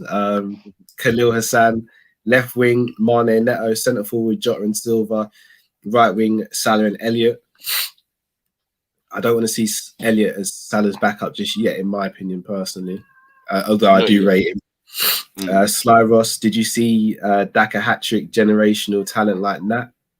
He's just a joke. A-Spec Limited, I want a striker who also gets the best out of Mane, Salah and Jota. And Mbappe or Kane, in my opinion, are the only strikers we should be looking at. Sly Ross once says, sad to say Joe Linton is more realistic than Mbappe. I'll be honest, I don't think it is because Klopp would never look at Joe Linton. No, he wouldn't. You're right. He would never look at Joe Linton. Hell no. Thelston Mitchell says, guys, if Levy says you can't get Kane but Son you could acquire and Neto's not available, would you be happy with that move? One sec, guys. One sec. What you mean? Get Hume? So we can't get Son. We can't get Neto. So we can't get Kane and we can't get Neto. Would we be happy with just Son? Not just him, because we need more than that. But if I heard Son was coming to Liverpool, I'd be over the moon. Son's quality. He is actually quality. Gangan Deep says, who do you realistically think we will get given the links? Tired of these underwhelming names. Daka, Andre Silva over him for the profile of player. I've heard a lot of people saying that. If you're talking about that level of profile, that a lot of people are saying Andre Silva over Daka. A lot of people. I probably agree, to be honest. You know, I don't know what it is about Daka. I feel like I don't want to like bully him or be horrible to him by always putting him down. But there's something about Daka that I don't want. I'm not interested in that Daka deal one bit. Like I'm just not. Go on. No, I'm just not interested in that Daka deal at all. I'm not. I feel extremely underwhelmed and disappointed at the thought of him being who we bring in to be our forward. I just am. I'm not in it. I'm not in it. You're never gonna get me in it. He can score all the hat tricks in Austria he wants. You're not getting me involved. You're not.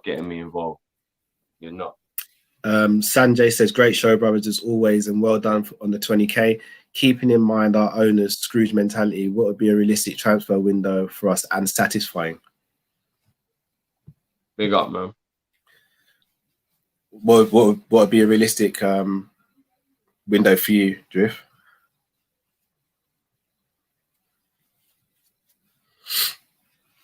Neto, Aguero on a free, Awar, and Konate. Okay. That's a realistic summer for me. And I'll take Aguero for 1 year while we figure out what we're going to do with the strikers. Between him and Jota, I reckon they'd probably get us at least 30, 35 goals in the season. For me, it would be Konate. In fact, I'm going to answer this assuming we get Champions League. So I'll still go Konate. As much as I prefer Varane, I think Konate is more attainable. Then Neto.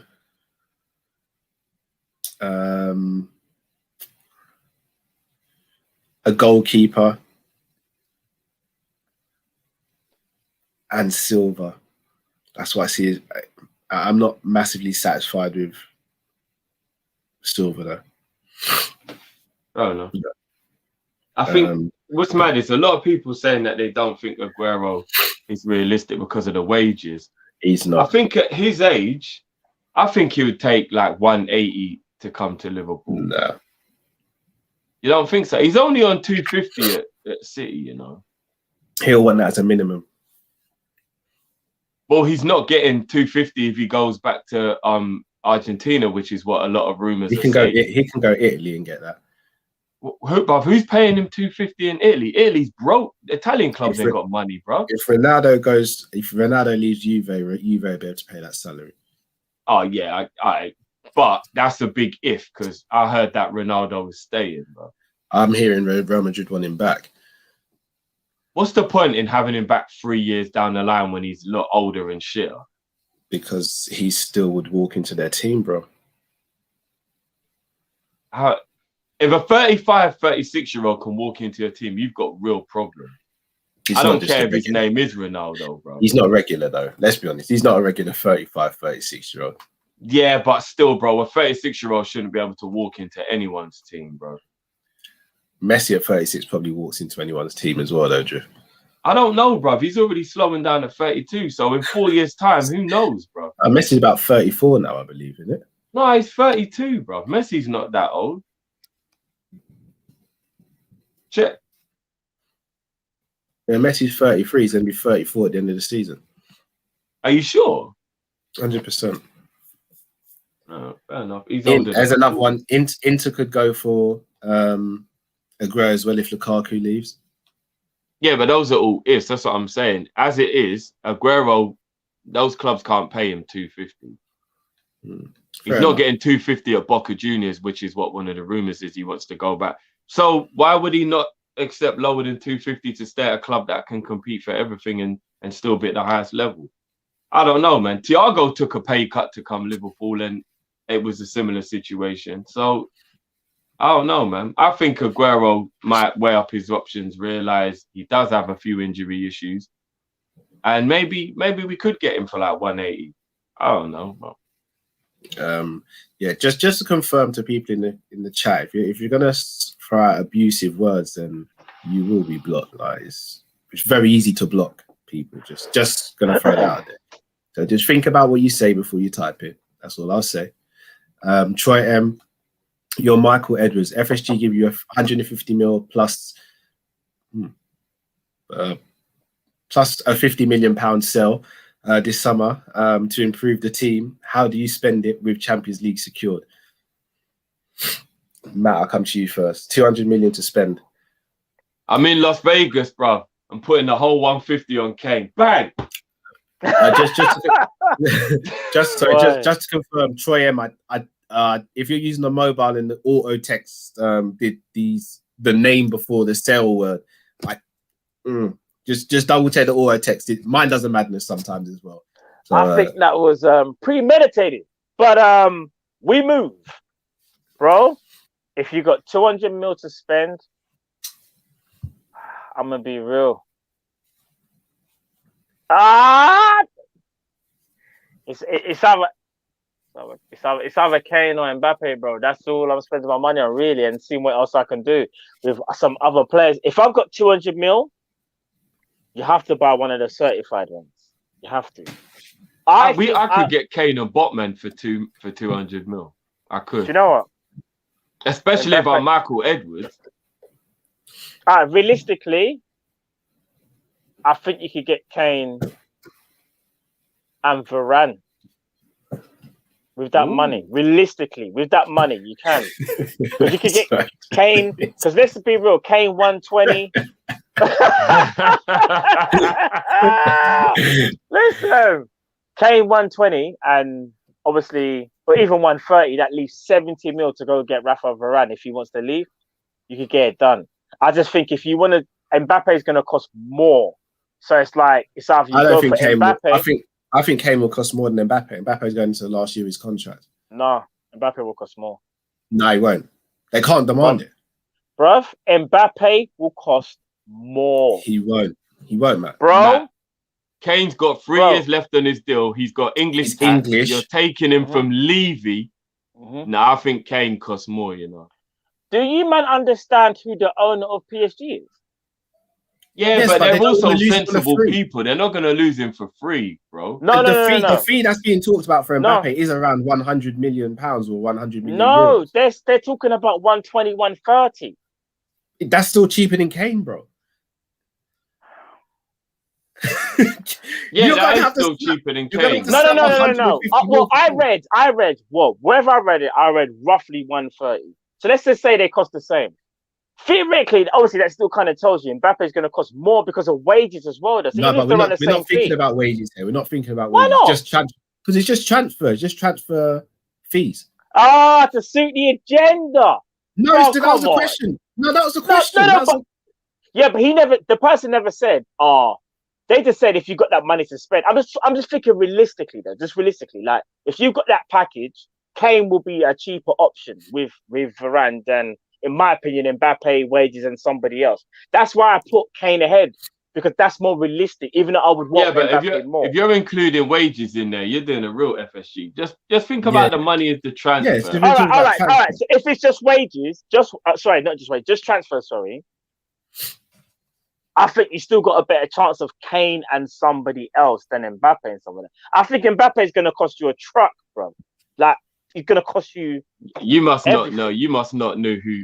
You must not know who Levy is, bro. You don't know who PSG's owners are, fam. No, but they don't want to lose him on a free. Yeah, they're not gonna. They don't want to lose him on a free, though, Matt. They don't want to lose him on a free. These man own checks.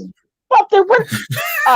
They own checks. Let me tell you something right about now, yeah. What if I write rhymes? I write checks. Them man there went to Barcelona and said, "Yo, Neymar, hold this briefcase. Yeah, go into the Liga's office. I need you to sign the document, rude boy, and tell them you're out of it. Man, don't care how much it costs.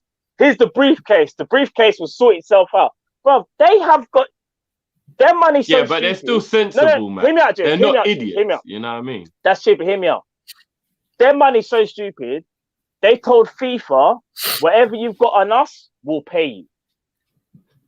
Remember when PSG were involved in some type of conspiracy? We know this. But you know what, Rich? Do you know what powerful people don't like more than anything, bro? Is looking stupid. Yeah. And you know what makes them look stupid?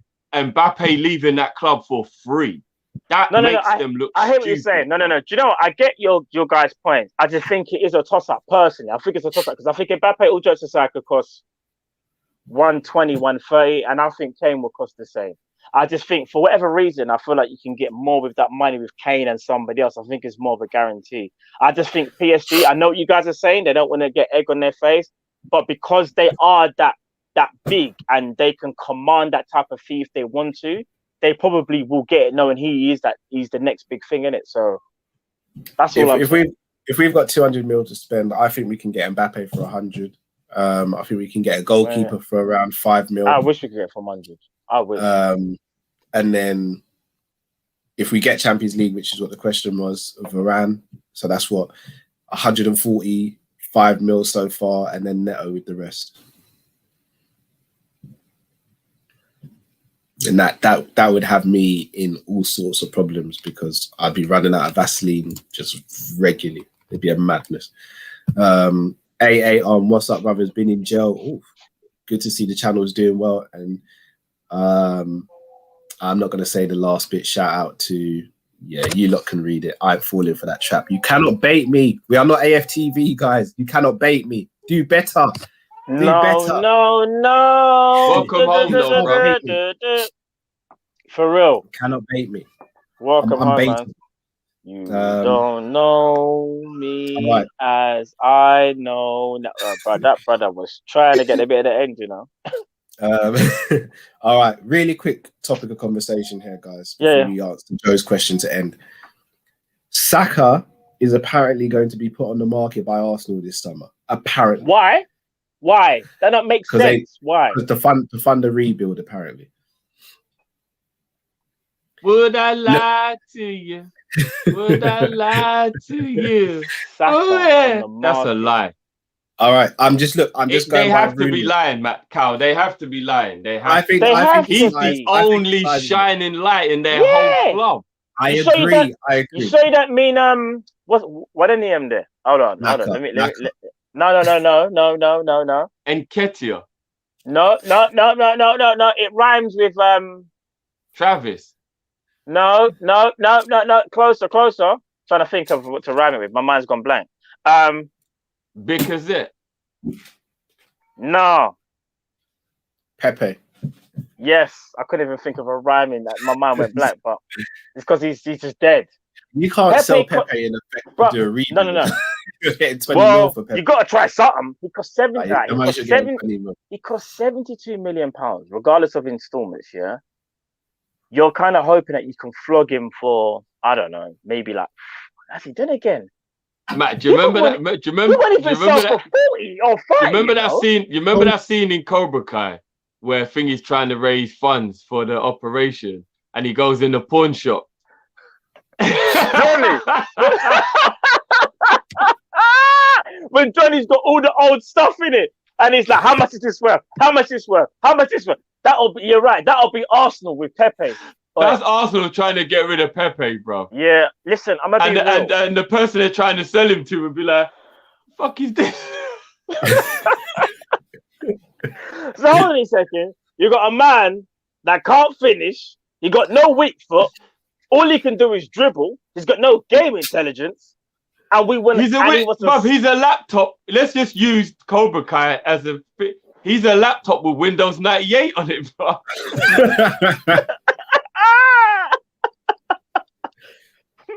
Man said the laptop can't even get upgraded. You know when it tells you, yeah, your computer cannot upgrade to Windows 11 because it's not compatible. They don't even do updates for Windows 98 anymore, bro. Bro, I'm gonna be real. Pepe is literally a school playground type of baller. Sadiq said he'd rather take White Yardie than Pepe. Who, sorry? You'd rather take White Yardie than Pepe. Listen, Pepe, you know. Sly Ross says, remember when Drift thought Billy the Kid was good? I don't remember that. No, Drift never. What? That's fake news. Yeah, man can't even co-sign that. I don't remember that too. that's fake news. Demo J, as Drifty mentioned Cobra Kai, thanks for the Marcella. I don't get that because I haven't watched it yet. AA says, wasn't trying, bro. She's my lawyer and a big LFC fan who watches the channel too. Still not saying the name. No. Moose LFC 21 says West Ham 2 up, going above Chelsea, and Jay Lingard is banged. West Ham are beating Wolves 2-0. If West Ham get fourth, we have to correct the world by winning the Champions League. We have to. Nah, you're right, bro. You're right. I'd rather West Ham get fourth than Chelsea. I'd rather we get fourth. I'd rather we get fourth. I'd rather we get it, bro. No, of course, but if I had to pick out, has he scored a brace? I think I've scored a brace. Apparently. Oh my God. Are you guys telling me you wouldn't take West Ham over Everton, Tottenham, and Chelsea getting top 4? Right now, I'll be honest with you. What you're saying is true, but I just don't want to think about anyone else. Yeah, I get what you're saying. I don't. West Ham would get embarrassed in the Champions League. They would, bro. Yeah. They're getting slapped, whatever group they're in, because they're going to be in like pot 5,000. Yeah. Because there's going to be like how many clubs better than them, bro? It's not even like they got Payet anymore. Have West Ham ever actually been in the Champions League before? They haven't, have they? No, I think the best was Europa. Was it? Did Payet get them in Europa? I'm trying to remember. I can't remember. He might have done. Neil says, imagine Mane, Salah, Haaland, and Firmino in our team. Come on, guys, it can be done. This is a dream. That's the dream. Aaron LFC says Aguero isn't realistic. How can we ignore those wages? LOL, he's one of the highest paid in the league. No chance we pay those wages. But we won't even pay Genie. That's the reason why I was saying. I know he's on 250, but I think he'd come down to under 200 if it meant he could still stay at a high level. That's all I'm saying. Yeah, but I think he also bro. is realistic and knows that his body isn't the greatest. So he can't go into a team and just be like, yeah, I'm going to do what Ibrahimovic does. But it's like, bro, you don't really have that level of fitness. If we sign him at 33, we ain't giving him 200,000 in wages. I don't think he can ask 250 no matter where he goes, though. That's the point. Even 180, we ain't paying 180 for. No, we're not. Aguero. We're not, unfortunately. And again, Aguero, in my opinion, will go abroad to like either, I don't know, PSG, Inter Milan, potentially, PSG, even Barcelona. He'll get a pay because he'll want to get a pay there as well, Jeff. You're right, but I think he'll still want to get some fee or some wages that I think that we'll just look at that and go, nah. Yeah, but 180 is still a lot of money, isn't it? So no, it is. You're right. It is. Sly Ross one says Arsenal paying Travis Scott $350 a week. Let that sink in. Hilarious.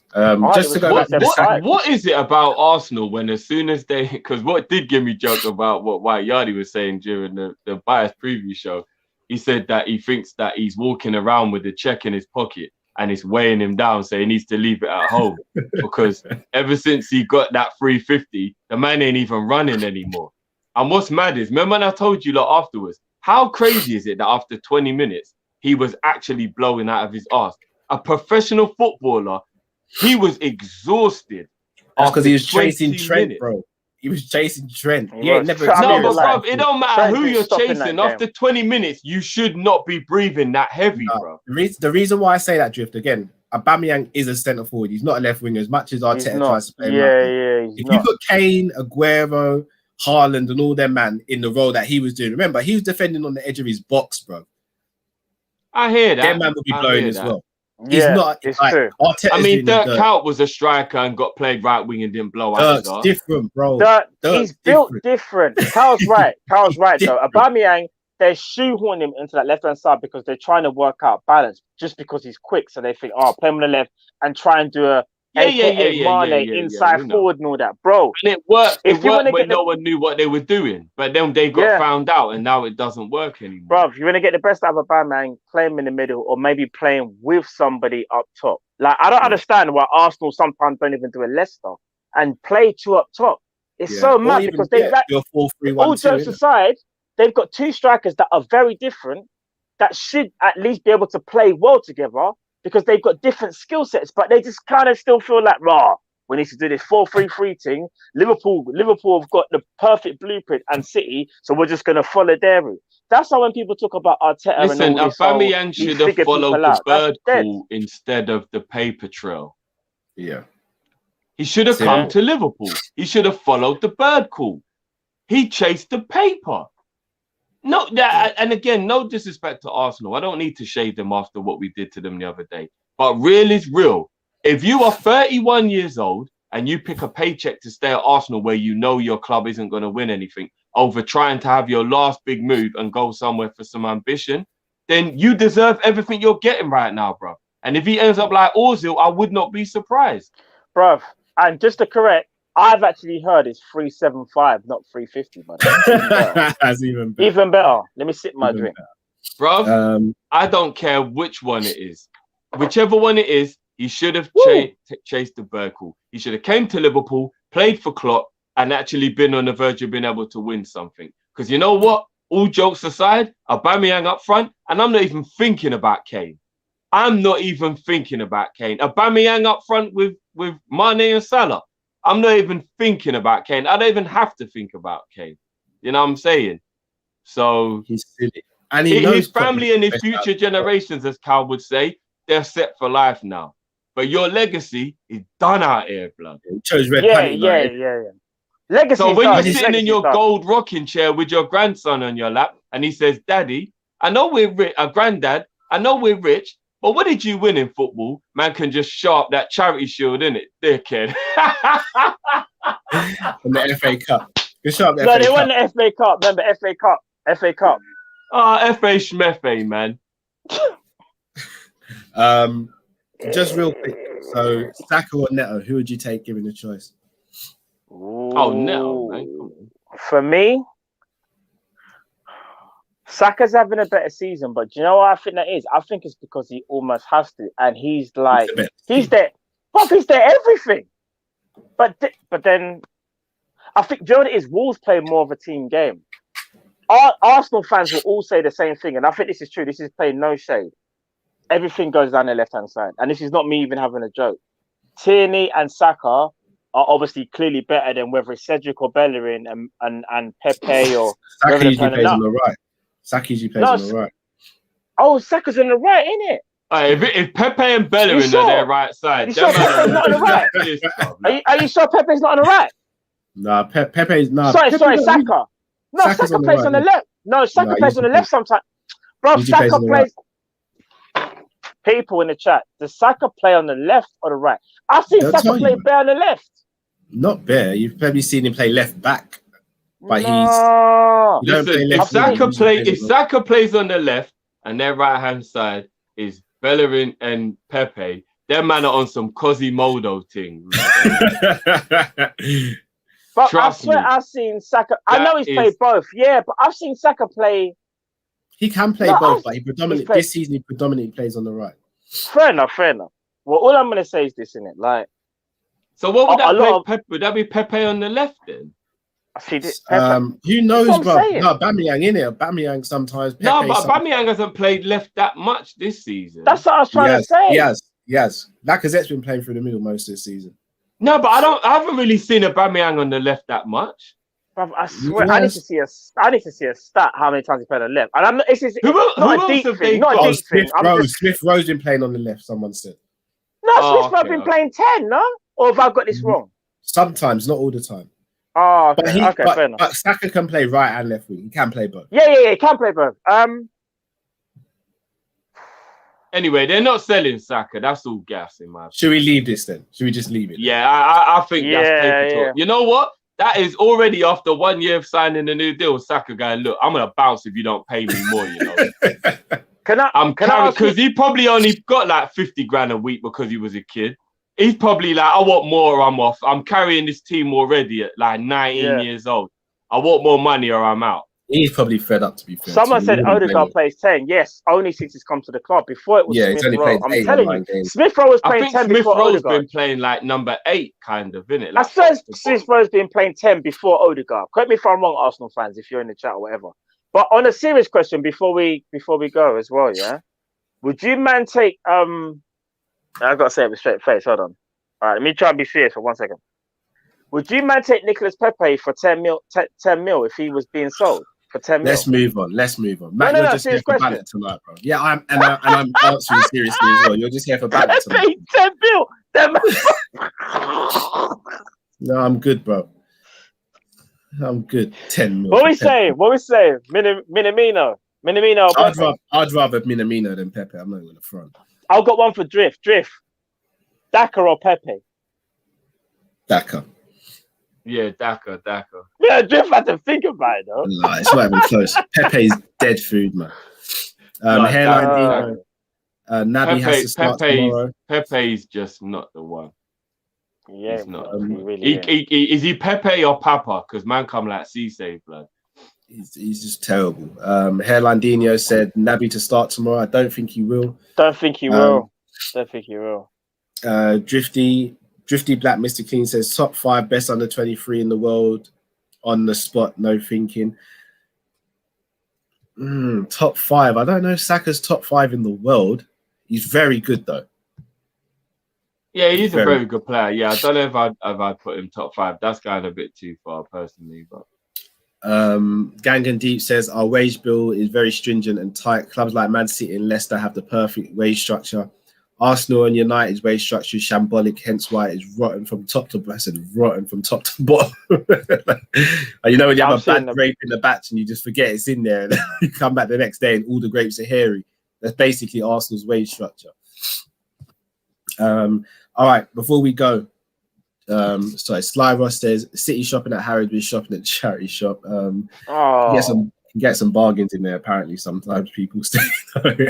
But yes, they are. All right.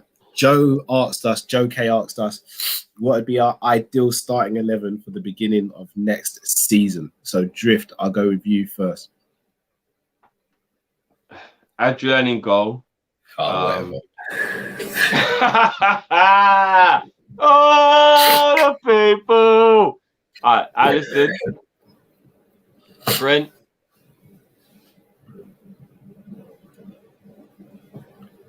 Botman, Virgil, Robertson. What happened to Soyuncu? What happened to Soyuncu, bro? That's not realistic, though. Fair enough. Yeah, it's not. That's not realistic. That is and kind of and plus, I just wanted to cheer you up a little bit, man. No, fair play. Soyuncu would cost 80 mil. It's not realistic. It's not. He would. It cost an arm and a leg. Fabinho, Henderson, Thiago, Mane. If we're being realistic, I've got to say Jota, Salah, because who I want ain't realistic. Do you know? I thought he was gonna say. I genuinely thought he was gonna say Patson Daka. You know, I genuinely thought he was gonna, and I was gonna be like, nah. If we're being realistic, I've got to say Jota because who I want's not realistic. Fair play. What about yourself, Matt? Or do you want me to go first? I'll go first. All right. So Trent, Robbo, Van Dijk. This is realism. Yeah, realism. Yeah. Fully realism. Yeah. It's either got to be Botman or Kanate, realistically. But I'm gonna say Botman. Midfield: Fabinho, Thiago, Naby Keita. No. Henderson. Listen, I love Naby, but he's really got to be fit, bro. He's got to be fit. No, Fabinho, yeah, Thiago, and Henderson. Front three. I'm gonna be real. It's Drift team. Yeah, it's the same because we got to be realistic. We're not bringing in Haaland. We're not bringing in Kane. Do you know what, Cal? We should have changed it to a bit more like you get one dream signing to make it a bit more. No, because let's be real. That wasn't the question. I didn't ask the question. Joe asked the question. All right, then it's the same front three as Drift then, because that is realistic. That is serious realism. And do you know why I'm going with Botman over Kanate and why Kanate? I really hope that he is actually all right. When I looked at pictures of that injury on Google, they always say you should never Google anything when it's an illness. Yeah, you should never self-diagnose. Yeah. But I thought, let me look on Google and see what that injury actually does. It's horrific. When you see the underneath pictures of how much the muscle is ripped to pieces. No wonder the man spent 300 days on the treatment table. It is horrific. It looked like man went in there with a butcher knife, bro. I'm not gonna lie, that really is kind of a scary thought that a man at 21 years old is trying to get over an injury that bad. Like man just about finished growing, and then he's got to deal with that. Man needs some Wolverine powers to heal from that. Do you know what it is? Madness. People were talking about I think what it is, we're basing it on potential. Because no one can really sit here and say they've seen Kanate play for 2 years straight because he just hasn't played.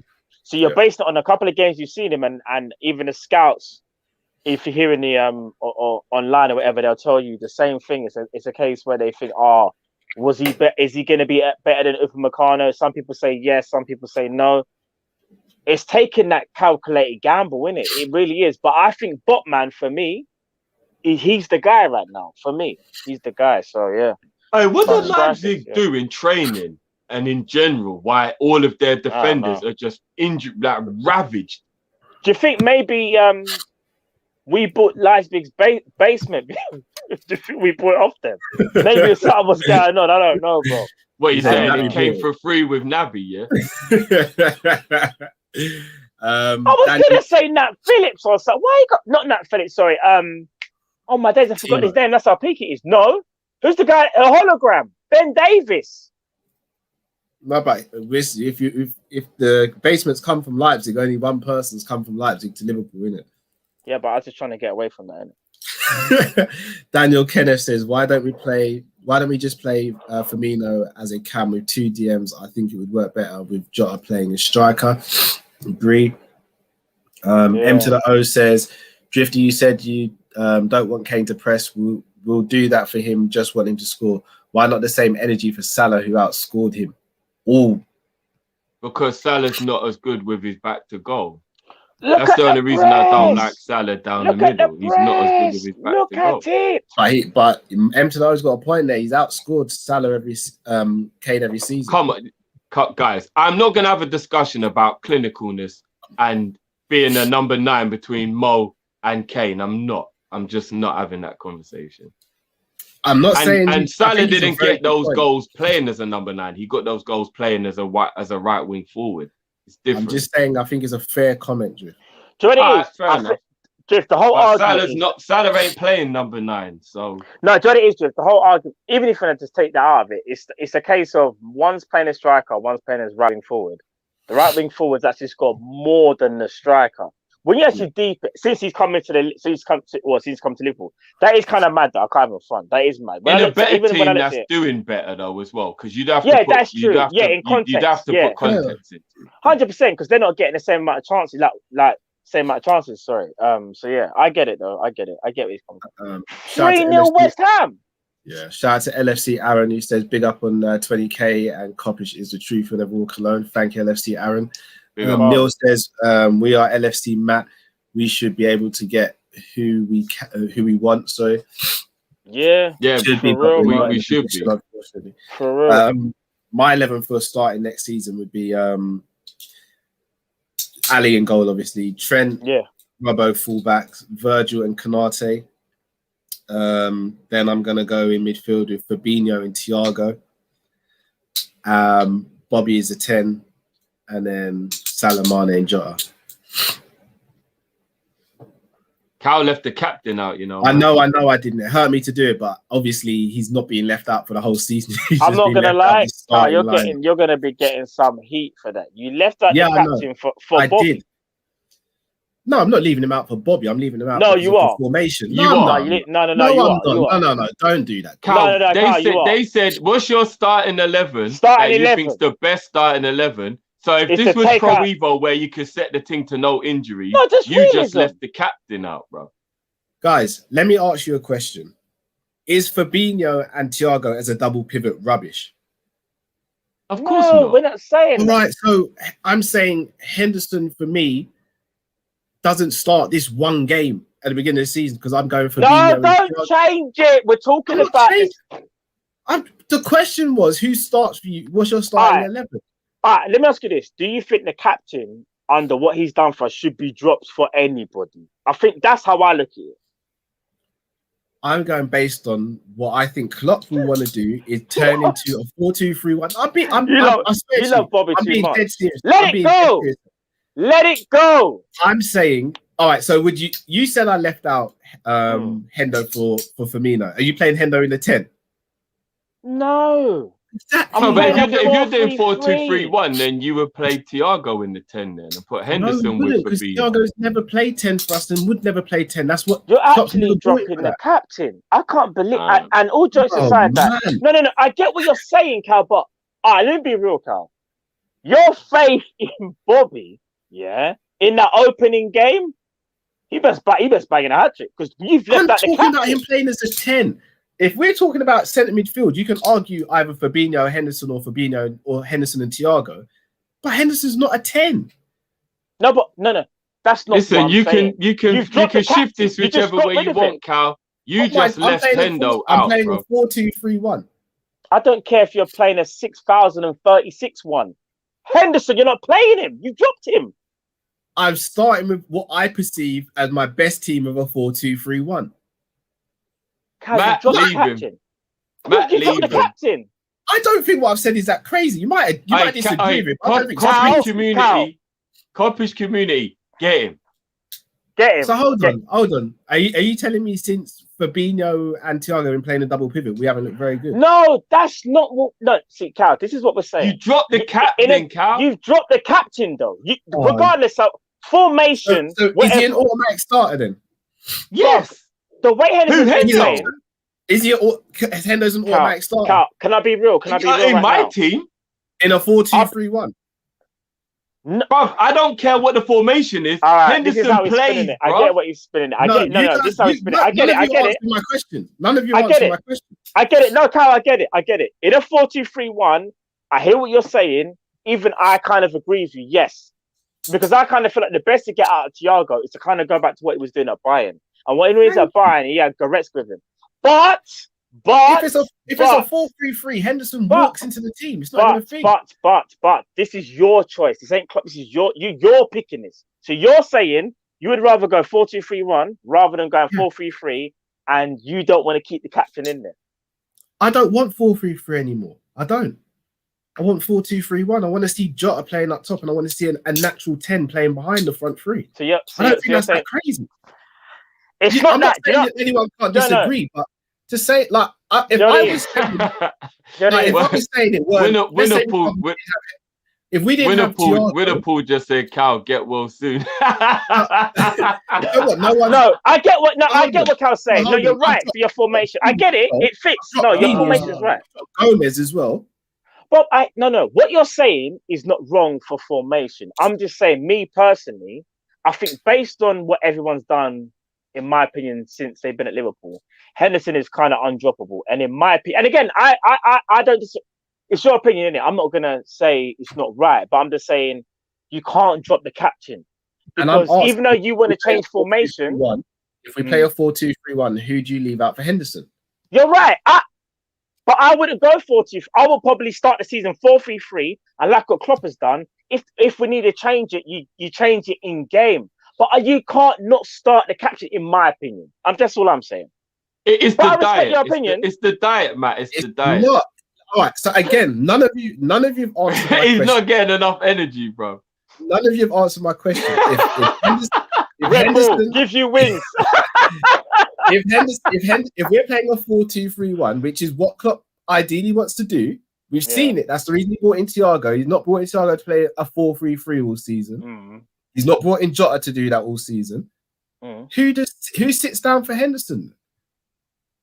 Let me ask you this now. I love Henderson, but he's not a better DM than Fabinho, and I don't think he's he's not. You're right. Ball retention or better passer than Thiago. Right. Even though he's phenomenal, I love Henderson, but you've asked me for my starting. But after 60 minutes, we think I'm not bringing on Henderson, though. If we're winning the game 2-0, you think I'm not bringing Henderson? He's reducing him to a bench, man. I'm reduced him to the bench for one game. You man are playing this way out of proportion. I haven't. I just said to you, I understand. You know what it is? All jokes aside, all jokes aside, no bantering. If you're playing 4-2-3-1, I agree with you, because I don't think he's better than Fabinho as a 6, and he's not better as a creator than Thiago. However, if we are going to start the new season with the players that we have at our disposal right now, whatever, especially midfield, for me, I would have to go 4-3-3 because I think Henderson has shown so much that you can't drop the captain. You just can't. Maybe later on in the season, I might find out your 4-2-3-1 works better. But I'm saying, as things stand, bro, he's the captain. He's the captain. Doesn't make him an automatic starter in a system. That's all I'm saying. No, I love Henderson. If I was playing 4-3-3, I get Henderson starts all day and twice on Sunday. And a 4-2-3-1, top players will have to see the bench. 100%. And that's a good thing because it means we've got things on the bench who can come on and change the game. It means we've got different aspects of the team on the bench. I respect what you're saying because a 4-2-3-1, I agree. I think the personnel that you've picked are better. But so let me get I'm just saying, I wouldn't start. If we start the season, though, I wouldn't start the season. If we sign Mbappe, he's still playing a 4-3-3. But this ain't about Mbappe, though. No, see, you man are quiet now. No, but you're just... Please, get out of here. Get out of here, man. Shit, I'm saying. No, bro, you're trying to switch it on to me. Don't do that. Don't do that. I'm switching on to both of you. Keep in distress. Yeah, don't flip it on me, you know. No, I'm flipping it on to both of you. If Liverpool were to sign Mbappe, you start. This is about Jordan Henderson not fitting into your system. So why is it a thing when? So what?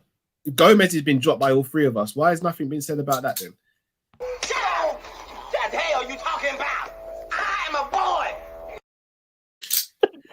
boy. Once again, no one can answer my question.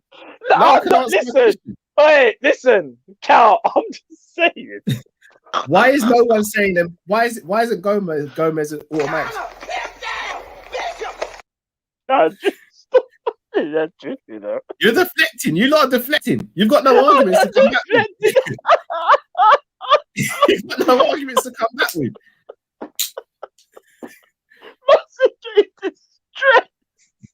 I'm not in distress at all. None of you will come back to me. No, just stop it. No. Do you know what it is? All right, all right, composure. All right, cool. No. Him down. Right, what's the question again, Cal? Sorry, I'm gonna be real. Why was someone saying that Gomez should be a starter ahead of Botman or Kanate? Because I'm trying to build up the partnership, and I am worried about Gomez's injuries. Every single season, he does get a long-term injury. It's not about ability. That's more about trying to build that partnership. It's not about ability. If it was about ability, then it would be Gomez. Sure, I'll be real. I just put Botman in there because he's someone that I'm signing. So I'm being honest when I say that as well. If I sign a Botman, I want to start him and see what he can do. So yeah, and maybe I get flack for that because some people will say, well, what has Botman done compared to Gomez? Which is true. But the difference is though, and again, respectfully saying it, bro, you're dropping Jordan Henderson though. He's the captain. I'm changing the formation. He's the talent. But Cal, you're changing the formation to drop Henderson. No, that's where you guys have got it completely wrong. And I personally, maybe I'm a bit. No, I get what you're saying, Cal. I'm a bit far-fetched with saying this, but I personally believe that Thiago could play number 10 as well as Bobby can. No, Drift, he can't. I believe he can. I believe. I don't think so. Excuse me. I don't think he can. Not in our system. Listen, Cal, I'll back you on this. If we're playing 4-2-3-1, the players you've mentioned are better suited for that formation. I agree. That's not what I'm disagreeing with you. My whole point is you're picking it. We're not just talking about Liverpool, what Klopp's doing. You're picking this. So that means you are saying, I want to pick this because I think this is better for Liverpool. And that means dropping the captain. That's a fair assessment. Do you know what? If it's for the benefit of what I think could potentially be for the team, then yes, I'll drop anyone for the benefit of the team. I will. No one's beyond being dropped for the benefit of the team. Let me ask you this. We got some super chats, guys. Let's get through the super chat. Would you ever drop Van Dijk? Would you ever drop Van Dijk? Unless he was like, I don't know. Like if he was a hindrance to the team, yes, I'm dropping Van Dijk. I'll drop anyone if they're a hindrance to the team. All right, so here's the thing. Since Jordan Henderson has been playing for the last 2-3 years, has he ever been a hindrance? No, but so why would you drop him? Is he better than Bobby as a 10? No, we've already established that. But the reason why you I know, but Cal, who's a bigger liability to the side, Firmino or Henderson? Depends where you're playing them. If you're playing Bobby as a 9, he's a bigger hindrance. If you're playing him as a 10, I don't think he is. No, the reason why you said you'll drop it. No, the reason why I just wanted to see where you was at, because when you said, "Oh, I'll drop anyone for the team," I think guys, you all know my favorite player is Firmino. How many times have I said this season he needs to be dropped? I know, but then do you know something? I just can't believe you left the captain out. That's all I'm saying. No, Cal, you're right. But this is what I find a bit. You're not looking at the big picture. I'm thinking you're putting Bobby in because he is theoretically our best number 10. But then I wouldn't change the system because what you've done is, in my opinion, wants to change. 4-3-3 is becoming found out. No, but he's been found out. 4-3-3. No, hear what I'm saying. If you're changing the system for Bobby Firmino, if whether you want to say it's Henderson or not, you've gone, he's the best 10, so I'm going 4-2-3-1. Well, why not go back to 4-3-3? What actually got us there in the first place? And yeah, we could talk about being found out, but look at Man City. They play, again, they do change up every now and again, so I can't say they play every game, but sometimes when you're just on form, no one can stop you. That's how I see it sometimes. And I get it. You need to refresh. Haven't we all said this season we don't want 4-3-3 anymore? We said it going into the season. Yeah, but you know what it is? It coincides with how we've been as a club. So we said it before ball was kicked. Before ball was kicked, we all sat here and said we want to go to a 4-2-3-1. No. You know what? You're right. I believe that you can't become predictable, and I believe that you can change it up. Should have been implemented a lot more. I remember I said flirt between the two and keep people guessing as to what we're going to be doing. Switch.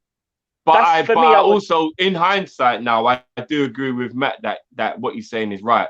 I think the 4-3-3 got found out because we didn't have the personnel playing in the 4-3-3. I think Gomez and Van Dijk are playing at the back, and Thiago, Fabinho and Henderson build up a midfield partnership, we wouldn't have been found out with 4-3-3 this season. It was because of all the circumstances around what happened. We saw a crumble. We saw a crumble against Everton, and that's what hurts because we only saw like a. We didn't really see it. You know what I'm saying, Carl? So but you guys both before the season started, especially you, Drift, said that you were fed up with 4-3-3. We were poor from last year February until the end of the season. Yeah, and you wanted 4-2-3-1. So me saying 4-2-3-1 now, I'm getting ridiculed for it. It don't make sense. You're getting ridiculed for dropping the captain, not for putting out formation. So who drops out for the captain then, Drift? Bro, I'm being honest with you. But in all honesty, anybody. I'll drop Thiago for Henderson. Hendo is in my team, Cal. So you're saying Henderson is not being dropped out of my team. So this is what I'm saying. You're just thinking about the emotion of your captain. Because you I'm thinking about what he brings to the team. No, this is a different argument. This is a different argument. You just said that you dropped Thiago for Henderson, but you sat here and said Thiago is the best centre midfielder in world football. So why does that? But for us, I think Henderson is our most important midfielder, though. Okay, we're talking about Henderson, bro. In a Champions League final, who would you want in that team more than anyone? Jordan Henderson, bro. I don't care where he is on the pitch. Jordan Henderson, bro. So you're thinking this is what I'm saying. Me. If I'm wrong, you're going through it. Fine. You're going through it in an emotional standpoint, then, because you can't I'm not, bro. I'm not. You've gone from saying you'll play Thiago 10 to fit in Henderson, or you'll drop Thiago to fit in Henderson. I think Thiago could play 10. As well as Bobby Firmino could. No, he can't. Listen, again, we're all divided. We're all divided. The reason I'm all divided is because when it comes to Cal's formation, I agree, me personally, if we're playing a 4-2-3-1, as I said before, he's not better than Thiago. Sorry, he's not better than Fabinho as a 6, and he's not a better deep line playmaker than Thiago. And in my opinion, he's obviously not a better 10 than Bobby. So by default, Jordan Henderson does not get into that team. So I understand from Cal's perspective when he says that. However, my whole argument is, but Cal's choosing to play that formation. No one's put a gun to your head and say, you have to play that formation. So that's why, for me personally, I would start the 4-3-3 and then maybe change it up. That's all I'm saying. So I agree with both of you. Again, just because I start that for the first game of the season doesn't mean that's my formation and team for every game. Like, there's a thing called rotation. Like, the next game, I might go Henderson and Fabinho. We spoke about Gerrard being on the bench for Brendan Rodgers in that Real Madrid game. You just put the captain on the bench for the opening game of the season. That says a lot. And when we had Gerrard against... That's a fair point. No. It's not a good point. When we had Gerrard... No, it is, bro. That says a lot, bro. When we had Gerrard in that team... Go. When we had Gerrard in that team, where we played Real Madrid at the Bernabeu, who were our other centre midfielders? No, that's not what the point is, bro. The point is the point, because you can't...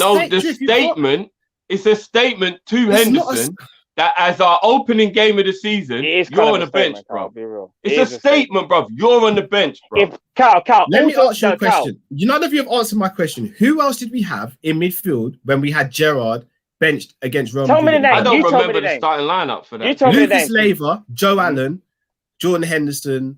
I think those were the other three centre midfielders. Could any of them talk to Gerrard?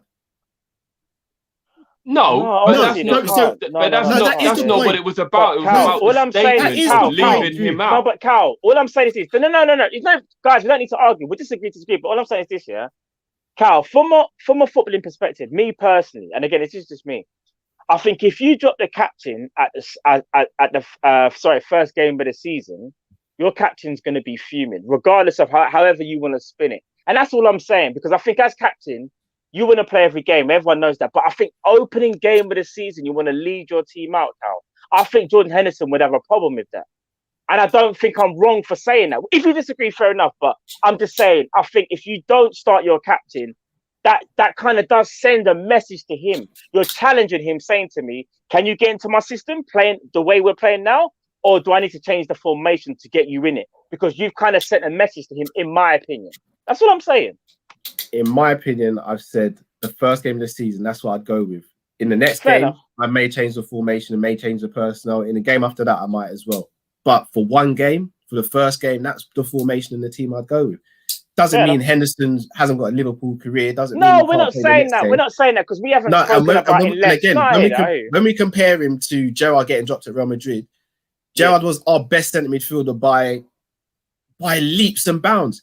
Henderson, yes, he might be one of our better centre midfielders, but let's not sit there and say Fabinho can't talk to Henderson or Thiago can't talk to Henderson. It's not like I'm saying, and again, no shade here. It's not like I'm saying drop Henderson for Ox in the double pivot. I'm dropping him for two world-class players. So it is. It's more. I mean, the 35-year-old Gerrard isn't the same Gerrard we actually remember. I mean, I get your point, but remember, this was a 35-year-old Gerrard. Was he still better than Joe Allen? Was he better than Joe Allen and Emre Can? No, I'm not saying he wasn't, but I'm just saying it wasn't. It was a much closer comparison because it was 35-year-old Gerrard. It weren't peak Gerrard, was it?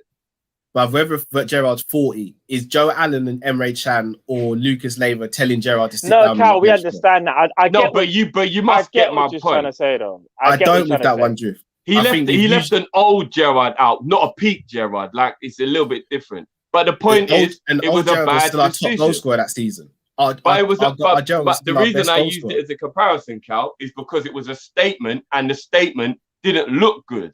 And leaving Henderson out is the same statement. It's like, you're fully fit, but you don't get in my team, big man. It's a statement. That's all I'm saying. It's a statement. No, but you're taking it as a statement. I'm taking it as that's the formation and the team I want to go for the first game of the season. It's your team, bruv. You're allowed to do what you want with your team, bro. Like, I don't see how this is such a crazy thing. I go with Matt. I think Matt hit the nail on the head. You could have played 4-3-3 to get the captain in, but you chose to change the formation in order to get Bobby in. Because we've all sat here for about this is your team, so you can do what you want, bro. So, all right, so I can throw it back at you guys and say that you guys are now shoehorning Henderson in because neither of you want to play 4-3-3. He's the first name on my team sheet, yeah. So you're shoehorning in then. So how am I getting flack for... I think 4-3-3 is a good formation for us to play. Drift, you said for ages, brother, almost a calendar year. To stop us being predictable, Cal, not to never play 4-3-3 ever again. I'm gonna be real. I was probably the only one in the channel out of all of us three that was like, no, I still think 4-3-3 can work, but because we haven't got the players, and you lot were saying, no, we need a formation. I was the one. So I'm gonna be real. Again, it's about who you have at your disposal, Cal, because let's say everyone's fit as we're talking now. If we're all fit, I don't think there's a problem playing 4-3-3. Because what's so mad is this, we've been seeing it, and maybe this season as well with Jota as well, Carl, yeah? Jota's come in and give us this added impetus that we didn't even realise that we needed at the time, or we didn't realise the impact that he would have.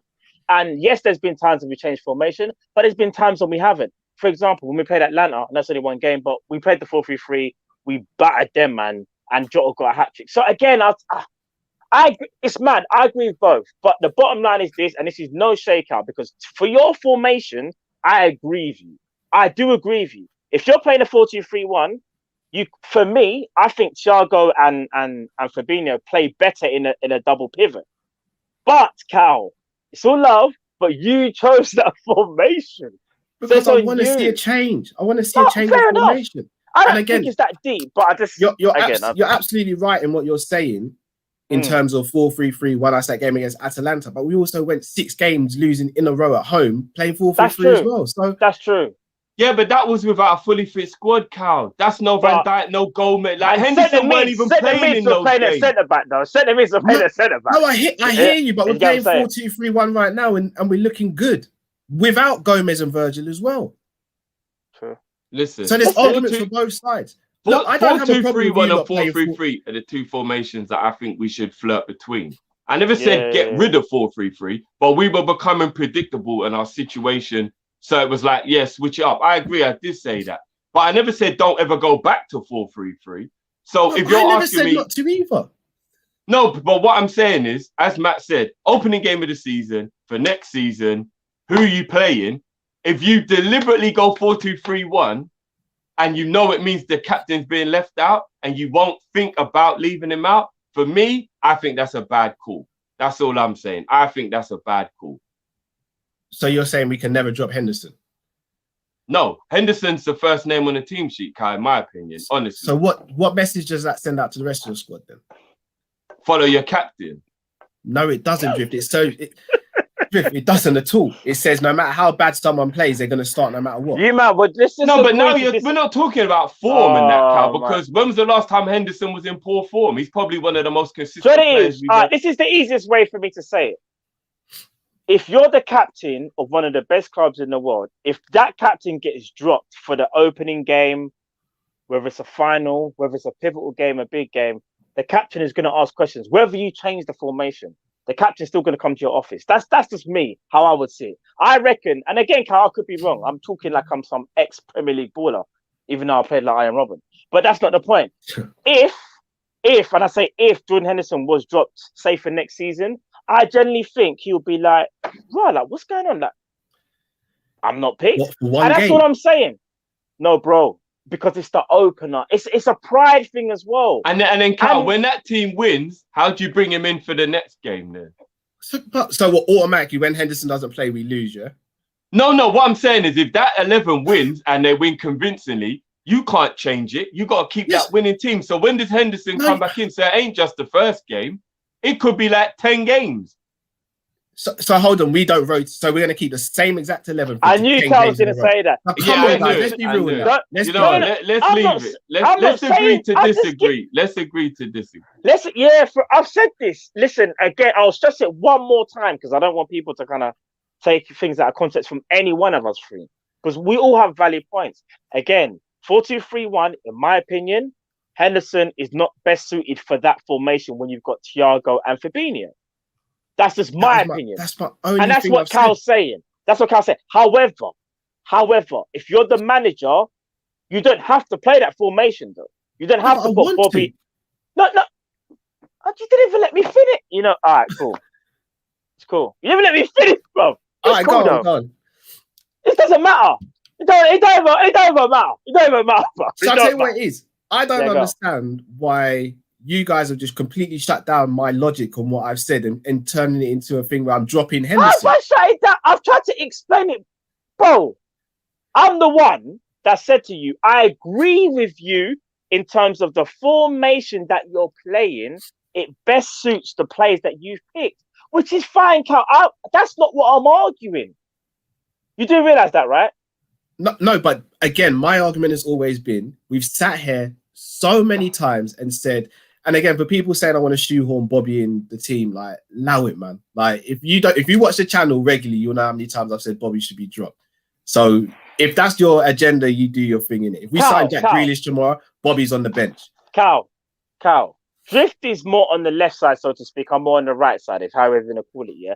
I've sat there and said, your formation, yeah, if you want to play that, go for it because it makes the most sense. My whole argument has just been, though, you don't have to play that formation. So therefore, you're choosing to play that. That means you're going to have to go with that team. But all I'm saying is I wouldn't, because I wouldn't drop the captain. That's all I've said, you know. I'm just saying I'm going 4-3-3 because I feel like the captain deserves to play the opening game of the season. So I'm not playing that formation. That's all it is. So if I was playing this in the 6th game of the season, you guys wouldn't have a problem. Lord, I'm asking a question. I don't know. We haven't got there.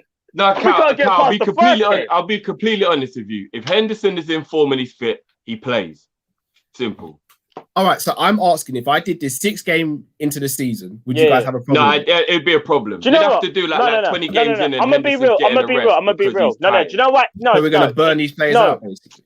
No, hear what I'm gonna say. If you play it like 6-4-7, you might think rotation. So it's like, okay, cool, you're rotating. But I just think opening day, Cal, it's a statement. However, it's the curtain raiser. You're the captain. You want to lead out your team, and you've just told my man to go sit down because there's other people that you want to see on opening day. Regardless, however, because you might not feel like it's that much of a big deal. But I'm just saying, if you're a captain, in my opinion, you're gonna feel a little something in it. And even though you may play the 2nd game, the 3rd game, the 4th game, that still might irk you. Some players are like that, Cal. Some players are very, very passionate about trying to play the most games that they can. If this was Oxlade-Chamberlain, Naby KR, Jota, other players, they might not mind so much, but it's the captain, bro. That's why I say it's very different. And you do know we've dropped Henderson a few times on the clock, right? Yeah, I'm not. You know what? I give up. Cal, you win. You win. Let's just read that. It's not even about winning. I don't Guys, if I explain that well, because I know I'm not the best at explaining things. No, I never said you didn't. Let's agree to disagree. And let's just read out the super chat. No, never happened before. No, I'm not. But we're never going to end this argument. Let's agree to disagree. Guys, did I explain well? Was that bad? I don't know. Let's hit up the super chat. I'm just saying. I just thought that was. All right, I'll read out some of the super chats, and I'll drop Bobby and put Henderson in. I'm joking. Before you not getting your feelings, I'm joking. Man, try to call me Drake. You know, in my feelings. So it's Finna says, I'm not mad, Cal, just disappointed. Fair enough. Musa LFC says, Cal, don't worry, I'm with you, bro. I agree. Kadir says, Cal, I will get shut down, but I'm with you, bro. A-Spec Limited says, if we go 4-2-3-1, going forward, Hendo and Genie become back up to Thiago and Henderson. Sorry, Thiago and Fabinho, in my opinion. Musa LFC, Matt, if we're basing on LFC career, Bobby starts. Gangan Deep Paul says, if you want to play 4-2-3-1, you will have to drop either one of Thiago or Henderson. Otherwise, the balance will be off. If you get all three, you need to play a 4-4-2 diamond or 4-3-3. LFC Aaron, Callum dropping Henderson. Shame. Drifty Black Mr. Clean. Rotation guys between Hendo, Fab, Thiago, Bobby, Curtis Jones, and Naby Keita. B Stone says, not gonna lie, I kind of agree with Cal and shout me out. Shout out to B Stone. Johnny 10 Guns, Kopish is at least a toxic channel, never a meme. I've seen a couple of you lot clip us up, I'm not gonna lie. I'll see a couple of you lot clip us up. Trust me, clip us up hard, bro. But Ryan Rose says, I think personally VVD shouldn't play until at least January. I would make sure he recovers from his ACL injury properly and ease back in. It's a good shout. Steven says, don't compare Gerrard and Hendo as players. A-Spec Limited, if Kevin De Bruyne can hold bench, Hendo can. We can't complain. We don't have a great squad. Then make people undroppable when we do have one. Lord Walker says, easiest explanation in this debate. Cal is a coach, not a manager. Captain brings his squad out first game all day. You'll never walk alone. Do you know what the irony is? That means that Cal is Brendan, not Rafa. It just means I'm not emotional, innit? I want the best for the team. A-Spec Limited, if we sign Mbappe or Kane, how would your best team line up against a team you know will play low block, Matt and Drifty? I'll just say Kane. I'll just it's a low block. Mbappe, it's a low block, man. We've got Harry Kane up front, but they're playing the low block. I'll just say, do you know what, Kane? Go and bad up all those centre backs while Robbo and Trent just keep providing you with dinner all game, bro. All game. For me, if you're gonna do the other way around, I would say you play. I don't really care if Mbappe plays for the centre or not. You just play him with Mane and Salah. The thing is, I think when it comes to a low block, a lot of people kind of feel like you have to play like a specific way. Because some people kind of forget as well, like, because Mbappe's got good feet, if he beats his man, you already open up that space. And I think sometimes, dare I say it, Salah and Mane can lose the ball. That move really breaks down. The team's already set up. So you can either do it by beating your man and creating space, or do it this way as you fling in them crosses and Harry Kane's badding up the centre backs and you get a goal. There's other ways to look at it, and it also depends on who's your number 10 as well. If he can create space as well. If we're going by the 4-3-3 or even 4-2-3-1, like what Cal wants to play, the 4-2-3-1. So, and you know with the low block as well, what I would love about Harry Kane being in that team is he can drop off 25 yards and pack shots from distance if he's not getting any joy in the spot. He can. You know what I mean? I'll be honest, given a choice between Kane and Mbappe, is Kane for me. I would love to watch any pair of defenders in the Premier League try and cope with Kane for 90 minutes with Robbo and Trent putting perfect balls in the box all game. They're not winning that competition. They're not. The thing is, as a pure striker, it's Harry Kane. But I can't. maybe it's fanboyism, innit? Because listen, when it comes to Mbappe, I just think he's different. And dare I say it, he just gives us an extra dimension that I don't even think like Mane and Salah have. He's just kind of different. Not necessarily better, he's just different. Like when he's got the ball at his feet and he's just electric, bro. He's just, I don't know, man. I don't know. Mbappe is the Christmas present you always wanted level of excitement in it. That's what it is. It would be like, Maybe, I can't believe we've actually got this player. There'd be more disbelief in signing Mbappe than any of the people we're talking about. You're right. And we would be like, raw, we did it. We got Mbappe. Oh my days! How did we pull this off? Can you imagine like Thiago like linking up with him? But like, bro, it's just mad. It's just mad. It's just mad. I'm not even calling him Mbappe if we sign him. He's Killer Killian. Bro, I'm telling you, man. Remember, I said it before. Kylian Mbappe, KM stands for killer mentality, bro. I'm telling you. Man said when I look at goalkeepers, I want to kill them. I was like, what? I was like, calm down, big man. Man didn't even press the OnlyFans button or, do you know what I mean? Man didn't press no buttons there. Man was just going ham. But either or, we move. Yeah, any of those quality players we get in the summer will be over the moon, and we'll see. We'll see. Anything you guys want to say before we take the people out? Yeah, Cal, just quickly, who's better than number 10? Jesse Lingard or Firmino? Lingard. I wanted you to fight so hard. Yeah, I know you weren't gonna fight. You weren't gonna. Who's a better number 10? James Rodriguez. Who's a better number 10? James Rodriguez or Bobby Firmino? James is a better creator. I think overall as a player, Bobby's better. All right, last one, and this is a serious one. Who's a better false nine?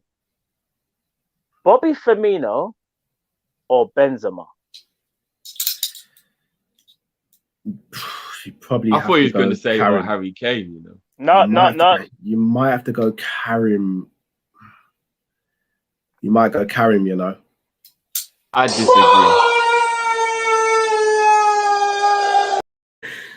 That was Karim, by the way. You know what? When you ask those questions, you know what I don't like? It's tough. And I'll stick up for Firmino now. Yeah, I don't like that we've only got the last 12 months of Firmino in our head. If you go back 2 years, Firmino was unquestionably the best false nine in football. But we've got this version of him polluting our minds.